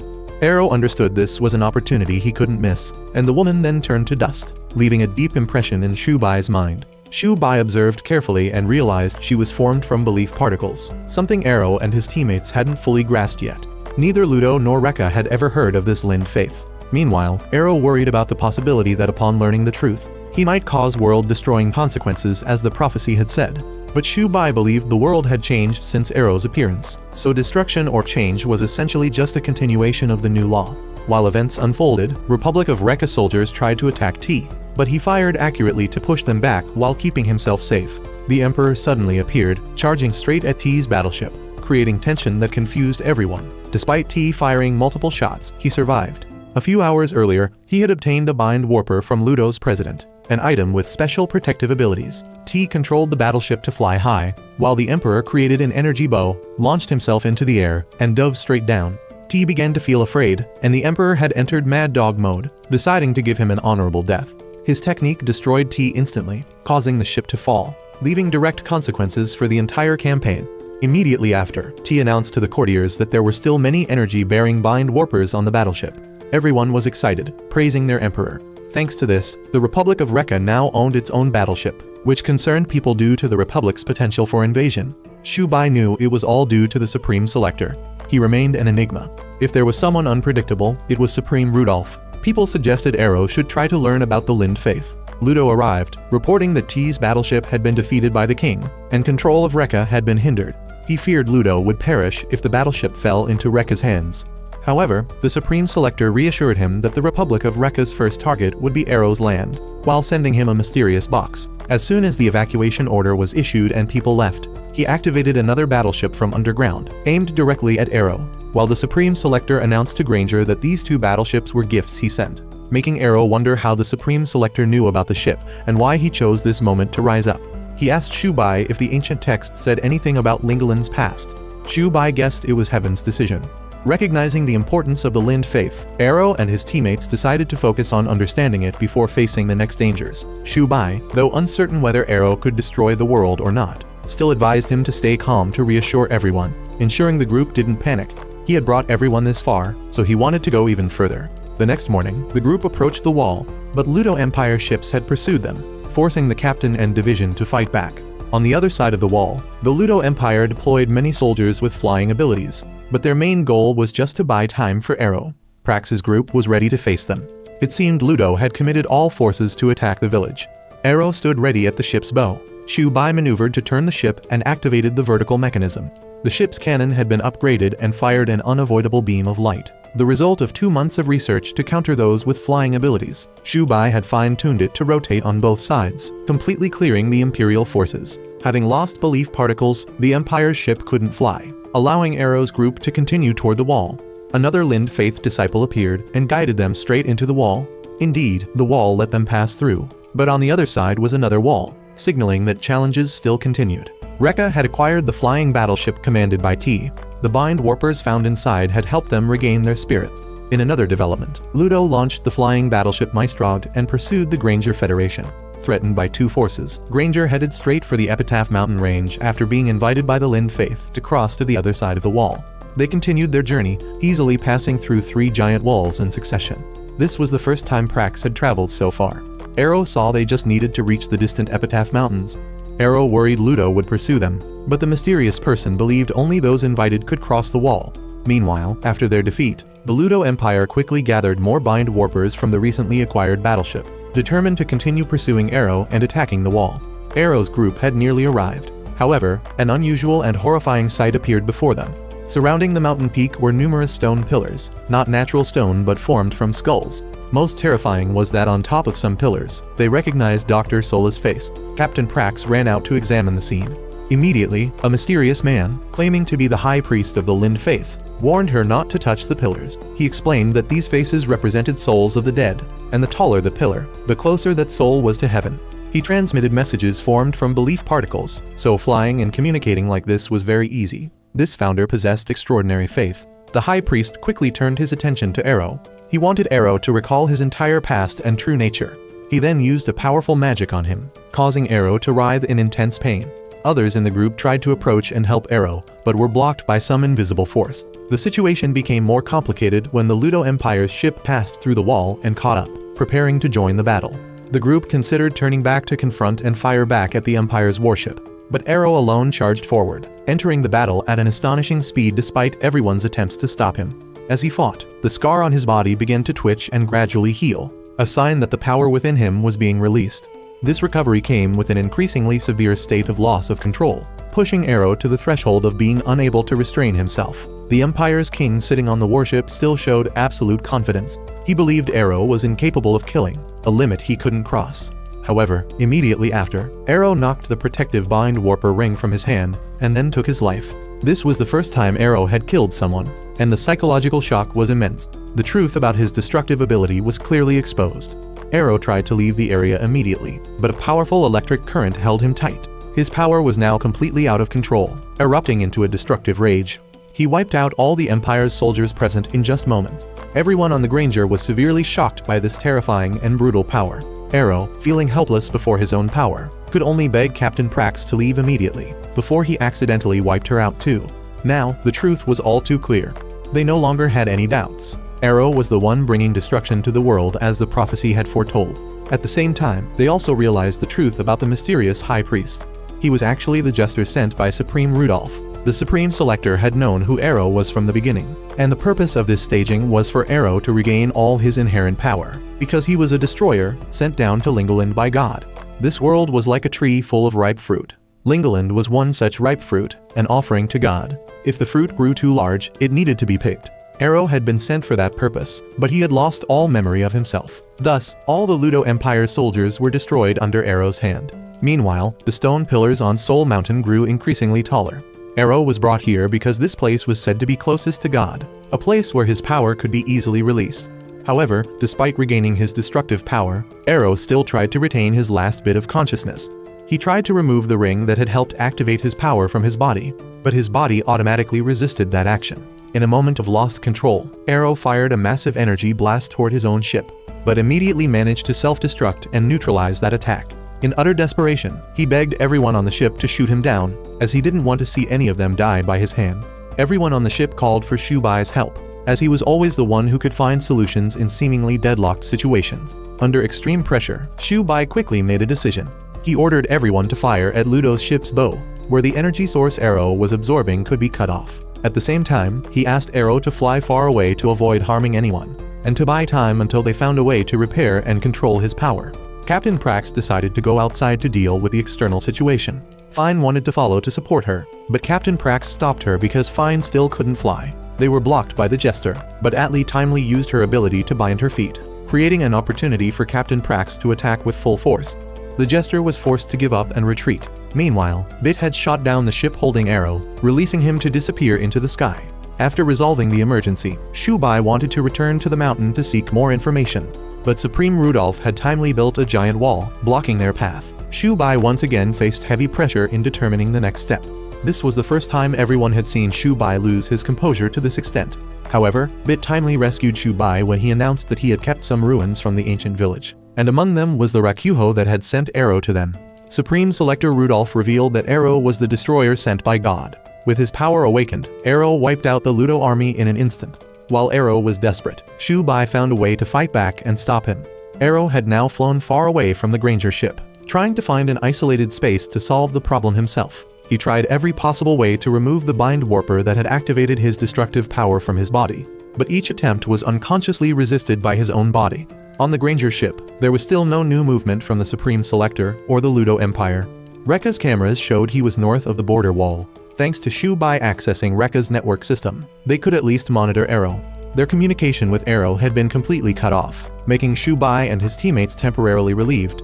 They could be certain that for now, Supreme Rudolph would no longer pay attention to them, as he had achieved his temporary goal of releasing Arrow's power. However, this peace didn't last long. Arrow, in his uncontrolled state, accidentally flew to the border of the Republic of Rea and unintentionally caused the death of some soldiers there, making him even more desperate. The others on the Granger ship still carried deep concerns about opposing what the Supreme Selector called God. Atly worried whether she was challenging God by helping Arrow. The existence of the destroyer and the horrifying prophecies weighed heavily on their minds. When peeking into the laboratory, Bit saw Shuai training like mad. Everyone reassured each other with their combat experience. They had faced many powerful opponents before, so the fear of God, though great, couldn't make them back down completely. More importantly, they knew that Shuai certainly had a specific strategy ready to deal with this situation. Indeed, Shuai was operating his mind at maximum speed, analyzing all available data. He had a strategy, a complex plan requiring absolute coordination, and he needed Fine's help, as her role in this plan was crucial and only she could perform it. Meanwhile, the king of the Republic of Rea had met again with Supreme Selector Rudolph, who claimed to be the messenger of the Supreme Being. He had revealed to the king the true nature of the god he served. However, the king didn't care about what he preached. He only saw the Great Wall surrounding Lingolind as the only god he needed to care about. Rudolph prepared to tell the emperor the reason God decided to destroy Lingolind. The reason was that the emperor shouldn't exist. He had progressed beyond God's will, gradually influencing others who also grew stronger. Rudolph's plot was to reveal Arrow's location to the king so he would go combat him. With his bellicose nature and indomitable will, the king decided to defeat Supreme Rudolph and then overthrow what the Supreme called God. Meanwhile, Shuai was preparing to tell Fine his idea. The emperor then handed over full control of the newly acquired warship to the chief seal, and the ship took off, heading straight into battle. On the Granger, Atly and Elsa brought food to supply the villagers who were working. After everything that had happened, the people's trust in Atly, Elsa, and the Granger Federation had been completely reinforced. The initial worry had now turned into solid faith in their protective abilities. Meanwhile, the giant wall that the Supreme had erected to block Granger was gradually being lowered. Arrow, though in an uncontrolled state, was still trying to retain some consciousness to avoid harming anyone else. As soon as the wall was completely lowered, Shuai's group continued their journey. Bit, feeling useless in these complex combat situations, went to Shuai to complain and request a mission. Shuai reassured him, saying he was the most important key to the team. Arrow had now flown to the height limit he could endure, trying to break through the space barrier. He discovered a large hole in the sky, a Rakuho drop hole, and decided to enter it. However, before he could orient himself, he was pulled out of that hole by the jester. The jester threw him down. Arrow fell straight down and landed right in front of the Republic of Rea's warship. The king of the Republic was about to charge up to deal with Arrow immediately, as he considered Arrow to be God's hunting dog, a threat that needed to be eliminated. But Captain Prax timely asked them to stop, trying to prevent an unnecessary confrontation. Right after, Shuai's group also arrived. Shuai quickly negotiated with the king, expressing his desire to prove that he also had enough strength and strategy to confront this king. With his inherent bellicose nature, the king accepted the proposal. He allowed Shuai to confront Arrow first. If Shuai and his teammates defeated Arrow, the king would be their next opponent. This allowed Shuai's entire group to freely implement their plan, as the king would not intervene. Fine, with her crucial role in Shuai's plan, would be the one to charge the cannon. Two of Captain Prax's subordinates attacked the princess, allowing her to absorb energy and fire it back at Arrow. However, even though Arrow was in destroyer form, he easily blocked that attack. Nevertheless, Fine succeeded in approaching him. She took this opportunity to have her other personality grab and bind Arrow's hand tightly. This collision caused Arrow to break out of his destructive state and return to normal. Fine had convinced her other personality to help Arrow in the upcoming battle. Arrow was able to meet Shuai again and extended his hand for Shuai to grab. However, Shuai was clearly aware of a truth. Even though Arrow had returned to his normal human form, the destructive energy still lurked within his body, and even a light touch could cause Shuai to be wiped out. And so Shuai disappeared right before Arrow's eyes. As soon as Arrow touched him, Shuai disintegrated into fragments of light. Rudolph arrogantly claimed that humans could not defeat God. Although Shuai was confident in his intelligence, God was still a force too far beyond reach. Arrow was now completely panicked, feeling horrified by the destructive power within himself. He thought Rudolph was right. He was the destroyer of the world. The jester continued to provoke him, forcing him to transform. It was all part of her plan. In desperation, he made a final decision. He would personally eliminate Supreme Rudolph, the one who had arranged everything and made him become the destroyer. Arrow then flew away at a terrifying speed, carrying a life or death determination. As soon as Arrow flew away, the jester, playing the role of the Lind High Priest, intended to follow to continue luring him. Finesse intervened just in time. She asked Captain Prax to return to the Ludo Empire to evacuate the people before the Supreme targeted them. Prax understood the urgency and rushed away immediately. While the jester continued to pursue, Ren charged forward to block her. Both Ren and Kai wanted to deal with the jester to avenge Shuai, the close friend who had just disappeared. Kai realized how wrong he had been to underestimate Shuai's aspirations and ideals. Now, he also felt sorry for Shuai for being harmed by his own pursued goal and pushed into a dangerous situation. Kai continuously attacked relentlessly, causing the jester to shatter into many pieces and explode, temporarily eliminating this threat. Despite their different approaches, he realized that he and Shuai shared the same dream. Shu had risked his life walking the path he believed in, so he wouldn't allow anyone to mock his friend. Kai would continue the dream that Shuai had temporarily set aside, which was to create a world where the poor could also live happily. Everyone on the Granger was now in a state of confusion and extreme bewilderment without Shuai and Arrow. They had been too dependent on the intelligence and strength of both. They had come this far thanks to Shu and Arrow, so preventing the apocalypse seemed beyond their capabilities. However, Bit asserted that even without those two leaders, they still had to act. He argued that over time, the group had also changed, becoming stronger and more resilient. They would rather confront God than continue to endure perpetual poverty and oppression. The princess suggested taking the battleship back to Ludo to prevent the people from getting caught in the battle between Rudolph and Rea. Even with no tomorrow and being pursued, Fine didn't want to abandon them. Bit timely took out the bind warper that Shuai had given him before disappearing. With new determination, the group set off to return to the Ludo Empire to confront the Supreme and evacuate the people. Captain Prax had now reached the Empire. She tried to tell people to run away, but they no longer had any faith in her, the princess, or any warnings from the Empire. In the urgent situation, she was forced to use violence to threaten them, compelling them to evacuate quickly. She then encountered Supreme Rudolph. He believed that letting humans struggle in despair, deprived of hope, was more interesting than any battle. He revealed the terrible truth about how he had framed her brother, making Prax furious. She charged to attack, but was completely and easily blocked and neutralized by him. The Supreme saw that Prax had reactions and actions identical to her brother's when learning the harsh truth. She frantically charged forward, trying to inflict damage, but was repeatedly knocked away mercilessly. Prax decided to use the big cannon to fire a powerful attack. However, the Supreme blocked it and grabbed her. Just as he was about to crush Prax, Arrow arrived just in time to rescue her. Arrow declared he would use his destructive power to eliminate the Supreme. Supreme Rudolph seemed amused. He considered dying at the hands of God's messenger a blessing, an honor that couldn't be refused. However, Arrow couldn't hit the Supreme at all, making him even more smug. He believed God didn't want him to die yet, so Arrow couldn't touch him. Arrow was locked by an energy stream, unable to move. The Supreme also didn't have time to continue playing with Prax, as one of his distinguished guests had arrived. It was the Republic of Rea's battleship. The king had ordered hundreds of bind warpers to be taken out. He alone wore more than 20 on his body, showing extraordinary determination to fight. He and everyone rushed out of the ship, ready to battle. Although now everyone could fly thanks to bind warpers, Kai still kept Ren by his side, making her his wings. Supreme Rudolph had controlled Arrow, forcing him to charge and attack the king with a disintegration beam. However, the king blocked Arrow's destructive beam and even knocked him away. The Supreme continuously made Arrow fire destructive beams everywhere, but the Emperor countered them all, causing the destructive beams to turn back toward the Supreme. He had to summon several giant energy arms to block the attacks. Arrow, now being controlled, wanted the king to finish him off, as after losing Shuai, he no longer cared about anything. The king strangled him, and Arrow's body gradually faded away, similar to how Shuai had disappeared. However, in the end, the king was reborn with a younger, more vibrant body, holding Arrow's sword in his hand. He decided to use God's own weapon against God's henchmen. The Supreme was forced into a position where he had to fight seriously, no longer maintaining a smug attitude. He took out his bind warper and transformed into a complete battle armor. Not only that, he also created an additional battleship exclusively for himself. His battleship continuously fired shots around, bombarding a large area, creating a merciless battle.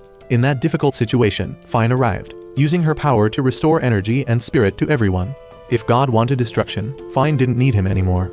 Arrow briefly explained the situation to everyone on the ship, saying he would win. But that was still not enough to deal with the Supreme and his battleship. He had activated a barrier zone, enclosing his battleship. In that dangerous and difficult situation, Bit stepped forward. He took out the ring that Shuai had left behind. The ring expanded enormously and merged with the Granger battleship. From then on, their ship transformed into a giant fighting robot, ready to confront Supreme Rudolph. 3 hours earlier, Shuai had given Bit a bind warper. He had always been watching him, curious about how despite lacking power himself, just having Bit around was enough to make others stronger. Bit had earned Shuai's absolute trust, not only for his technical abilities, but because he always maintained unity and faith throughout the crew, even in the most desperate moments. Bit's faith was his trust in everyone around him.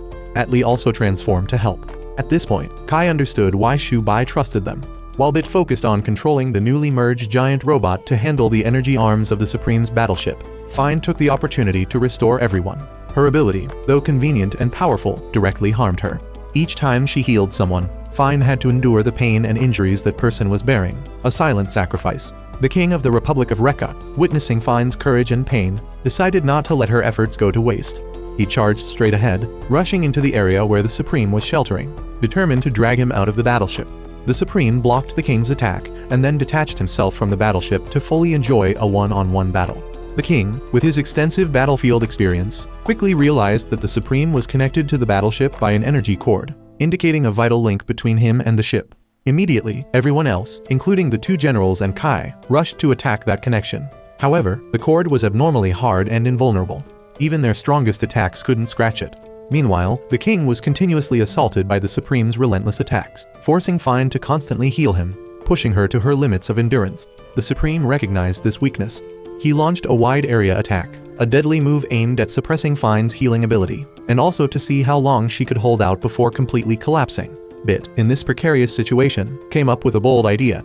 He decided to merge the battleships of Ludo, Rea, and Edger together, creating an even more powerful and larger robot. When the fusion was complete, everyone could feel the terrible power that had just been released.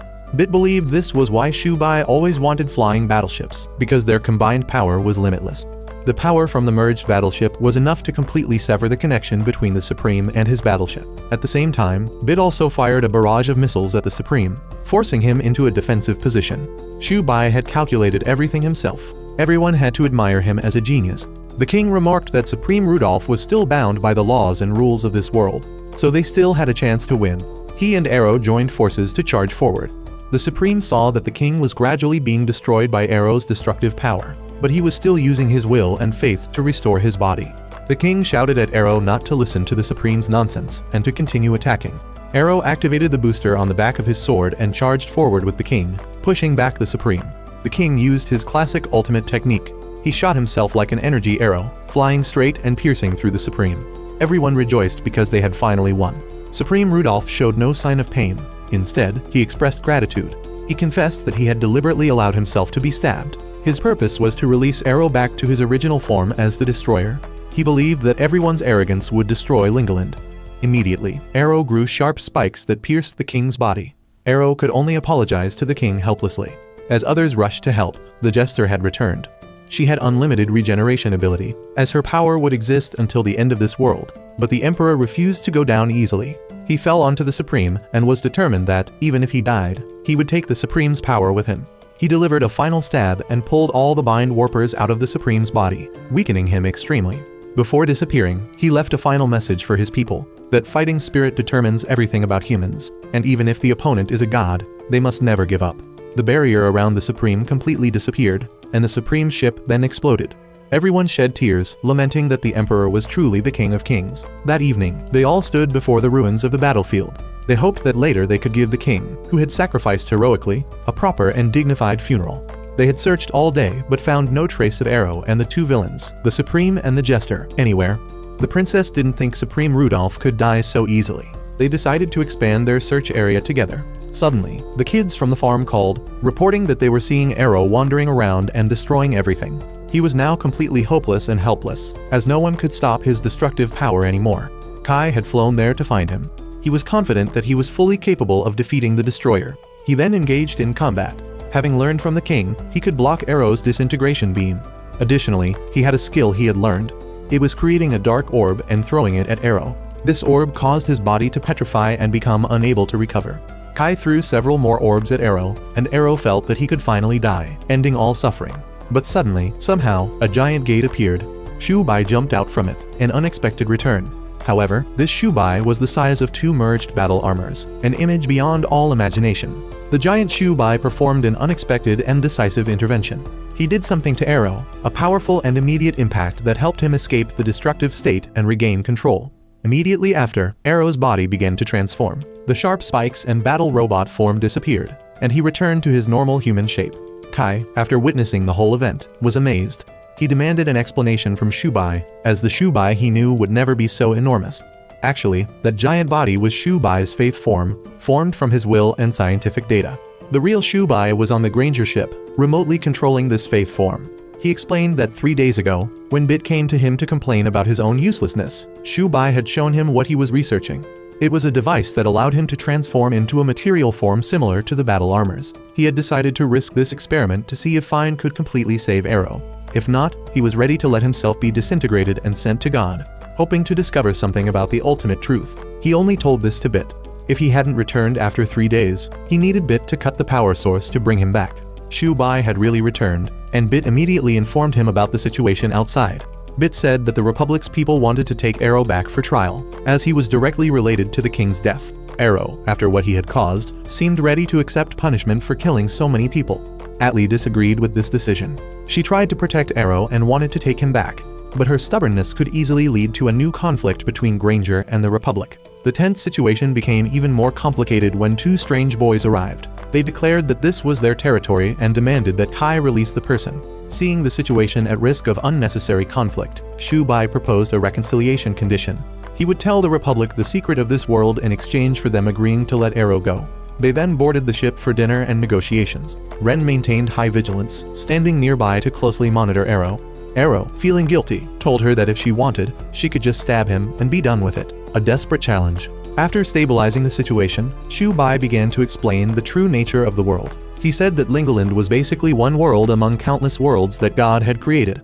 These worlds were divided into many different major and minor branches, and their world was one of those minor branches. All worlds led to a common point, which was God's world. God collected the power particles created by the worlds to sustain his life. Basically, God needed to consume their faith to exist. What they saw outside the giant wall was the faith of the dead people gathered in one place, a giant food for the deities to absorb. Shuai continued to explain. Any world with abnormal behavior that risked affecting the supply of faith would be considered a threat and eliminated. This meant that now that Arrow was no longer the destroyer, God would take the next action to restore order. Faced with this horrifying truth, everyone on the ship decided to fight against God to protect this world. Fine still wanted to try using peaceful words to persuade, but everyone knew well enough that the Supreme and God would not listen to any negotiation. Shuai revealed another important piece of information. He explained that the layer of flowing metal under the rock surface that they used for propulsion to fly was actually a sophisticated sensor system. If Shuai could deceive this sensor system, they might have the next move in this life or death battle. Shuai then presented his idea. They would try to go back outside the wall, as that was where faith was sent to God. However, how could they exit the world when there were height-limiting devices placed in the sky? Arrow suddenly remembered. When he entered the treasure drop hole, he saw a strange space outside. Based on this reasoning, Shuai could predict that the location he had reached was the tube to God's area. The 2 strange boys proposed an alliance between the countries. They believed that now everyone shared the common goal of protecting this world from the deities. They were concerned about whether Arrow would regain his destructive power if he returned there. Shuai confirmed that it was still possible, but the possibility of their world being destroyed was even higher. Arrow now wanted to know why he lost his memory and wanted to return to the other side of the wall, but Shuai had not yet figured that out. Arrow felt burdened. He had killed too many, and now he didn't know what he needed to do to atone. Kai found this indecisiveness unbearable. He thought that if Arrow continued like this, he might as well die. He challenged Arrow as a man. He then took out his sword to duel Arrow, while Arrow was unarmed. Captain Prax didn't let Fine intervene, as she knew this was a battle of honor that Arrow needed to overcome himself. Kai then charged to attack, but Arrow dodged. He didn't understand why Arrow wanted to die, but now dodged attacks to cling to life. He found Arrow too indecisive, and he called him the one who had killed the king, not to blame the Supreme. He then attacked relentlessly, but Arrow still defended unconsciously, not understanding his own actions. Until then, he realized the reason for him to live was the friends he had met.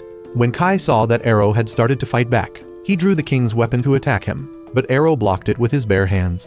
Arrow now understood why he fought alongside them despite being the destroyer, that the strong will to survive of the people he met had changed him. Thanks to them, he had become who he was today, and now he would bear the lives of all those who had fallen. He had fist-fought with Kai for a while, a battle with no clear winner. When Kai turned away, the 2 girls, Atly and Fine, rushed to embrace him. Arrow was confident that he had returned to being the person he was before. He pretended not to remember Bit, but how could he forget the person who had given him this name? After his honor duel with Arrow, Kai met with Shuai again. Kai thought Shuai would view his recent actions as a test for Arrow, a way to help the destroyer regain his humanity. But Shuai surprised him. He said that he was actually testing Kai himself. Shuai expressed his belief that after the king's passing, Kai was the most worthy person to ascend to leadership of the Republic of Rea. He believed this would happen and gave Kai things he had prepared in advance for this situation. Kai also realized that Shuai had been hiding his scar from years ago, a personal secret he had never shared. Kai committed to helping Shuai fulfill his greatest dream. Ren also sought out Shuai. He noticed she had matured significantly, and her stealth skills had improved. The entire group made a final resolution together. They would defeat even God to assert their position and right to self-determination in this world. The group then set off, returning to the mountain outside the Great Wall. When they reached the wall, they passed through it easily without encountering any obstacles. Fine now knew clearly about what had happened to Dr. Sola, and how he had been wrongfully accused in the past, a tragedy of deception. The army then observed a solemn moment of silence for all those who had sacrificed themselves in the battle and under this cruel religious system. Supreme Rudolph appeared once again. He declared that he would live until the world was completely destroyed. He explained that this place had been abandoned by God, so he no longer needed to conserve the faith energy here. He then summoned a Rakuho, but this was not a treasure but a destruction machine. The machine drilled into the ground and began pulling the giant wall toward the center, creating a sweeping force to destroy the entire world. He wanted them to witness with their own eyes the merciless destruction of everything they loved. He then absorbed the faith pillars from the mountain next to the wall to create a giant sword. He was trying to provoke them, but the group remained vigilant and not easily trapped. Seeing they wouldn't act, he threw the giant sword at them, pinning them to the ground. Shuai told everyone to quickly remove their bind warpers to escape, but Supreme Rudolph's energy spear had taken control of their bodies, making it impossible for them to escape. He announced to the entire world that this was the appropriate punishment for opposing God. Meanwhile, Kai's Republican forces were bravely fighting the Jester and trying to stop the destruction machine pulling the wall. On this side, Arrow used his power to separate the Supreme's energy spear, returning it to its original faith towers, freeing his comrades. Everyone joined forces, blasting away the Supreme Selector and immediately turning back to stop the destructive weapon destroying the world. They couldn't make the machine stop. The Supreme then returned, determined to ruin all their efforts. He had reverted to his true form, a more powerful combat form, and called forth a new battleship. Shuai realized that this could be hindered, because otherwise he wouldn't need to stop them. Shuai told Arrow to combine with Kai, while the Granger battleship would deal with the Supreme. Arrow transformed into a giant sword and told Kai to use the black hole skill like before. Kai had learned the king's technique of shooting himself like an arrow and activated the bow, shooting Arrow straight ahead. Kai amplified the black hole technique, creating an extremely powerful attack that neutralized the destructive weapon. But the Supreme refused to give up. He summoned another destruction machine. Shuai instructed Arrow and Kai to aim directly at the exit from the world. They punched a large hole in it and flew straight out into space. The Granger battleship followed, while the others kept Supreme Rudolph behind, preventing him from pursuing. When flying out of Lingolind space, they saw many other weapons and devices of God here. Arrow and Kai quickly destroyed all these weapons. Finally, they reached the energy wall separating them from the divine. Kai attacked the wall, but it showed no sign of damage. At that moment, someone who looked like Arrow suddenly appeared and transformed into battle armor to stop them. Everyone guessed that he was the god of all these worlds, and indeed, his face looked very much like Arrow's. While Arrow, Kai, and the Granger battleship were fighting in outer space, Supreme Rudolph continued to launch relentless attacks and torment those remaining in Lingolind. Despair engulfed the battlefield. However, Supreme Rudolph's battleship suddenly shattered. This event was an inexplicable signal, proving that Arrow had created some effect on Supreme Rudolph, even though he was tens of thousands of miles away. The group, seeing this rare opportunity, surged forward to attack, coordinating their forces to try to completely destroy his remaining battleship. Finally, they succeeded, but Supreme Rudolph's true form remained there, undiminished. He fired back at everyone with terrible energy blasts, creating consecutive explosions on the battlefield. Suddenly, the god whom Supreme Rudolph worshipped appeared majestically. His presence brought an invisible pressure, choking all fighting spirit. The deity summoned copies of the very people who were fighting, forcing them to face themselves. They couldn't harm the god. All attacks were absorbed or neutralized. The deity then revealed the true nature of all mankind, a secret buried for millennia. The god explained that humans had long ago migrated from their homeland, but they had been infected with a terrible plague. Only one individual survived, a newborn child, and that child was the true god. The deity continued to explain that God needed an enormous amount of faith to develop and sustain life. Therefore, this world system, Lingolind, was established as a chain of energy and material collection. The reason they were being eliminated was because the king and the people of Lingolind had grown too powerful, threatening the balance and God's faith collection system. This harsh truth was a great shock. No one could understand why becoming strong, being self-reliant, was a crime worthy of destruction. The group still resisted fiercely, not accepting this unreasonable destruction. the deity, to teach them a lesson about weakness, cut off the faith system, preventing everyone from drawing energy to fight and recover. They fell into a state of exhaustion, pushing them into an extremely dangerous situation. While Fine was in danger, about to be defeated by energy depletion, at this critical moment, her dark opposing personality and the Emperor of Rea suddenly reappeared. Both had died, but before they could be sent to God, Supreme Rudolph had destroyed the Mountain of Souls, which contained the souls. When Arrow restored them from Supreme Rudolph's energy spear earlier, they had enough faith energy to return to fight. Although this return was unstable, Prax's division and the group of girls joined forces, coordinating their battle tactics to defeat the Jester once more. The king and Fine's second personality knew they would soon disappear, as their return was only temporary. Sustained by a fragile source of faith, they decided to fight with all their might in this final time, a brave sacrifice for the world. The two then joined forces, using combined power to trap both Supreme Rudolph and the deity, shooting them out into space. The king and Fine's dark personality followed. Dr. Sola informed them that Arrow out there needed more faith power to fight, as only faith could counter God. Supreme Rudolph knew this was his end, but he decided to enjoy it, facing death arrogantly. With a large source of faith energy, Shuai quickly directed Bit to work. His faith transformed the deity's replica battleship into pure power, and Shuai unified everything. Arrow was also allowed to grow large by absorbing faith. However, the deity also split into many copies, and also grew large similar to Arrow and the battle armor, creating a battle between giants. In this final battle, Arrow made a completely different decision, a choice beyond his role as the destroyer. Instead of destroying God, he decided to help and nurture the true God child to keep their world existing. The proof was that he had transformed a village into people who defeated the deity's pawns. They then joined forces, combining their powers and creating a total force attack that destroyed all the deity's incarnations. The deity had not completely fallen, but God, the child who had slept for thousands of years, chose to trust and allow Arrow to nurture it. Thus, the deity disappeared, as it was no longer necessary. They were then brought into God's domain and met the child. It had slept for thousands of years, and now it would give them the coordinates of Arrow's homeland. Arrow and Shuai wished to return the God child to its homeland to end all problems and terminate the cycle of destruction. So, a month later, Arrow's group embarked on a space journey, an unprecedented adventure. They left the repair of the world to Kai and his people, with hopes for a peaceful Lingolind. Shuai entrusted Kai to Ren's care, an absolute trust in Ren's leadership ability and feelings. After that, they set off for God's homeland, according to the coordinates provided. Those coordinates led them to the third planet in the solar system, which is Earth.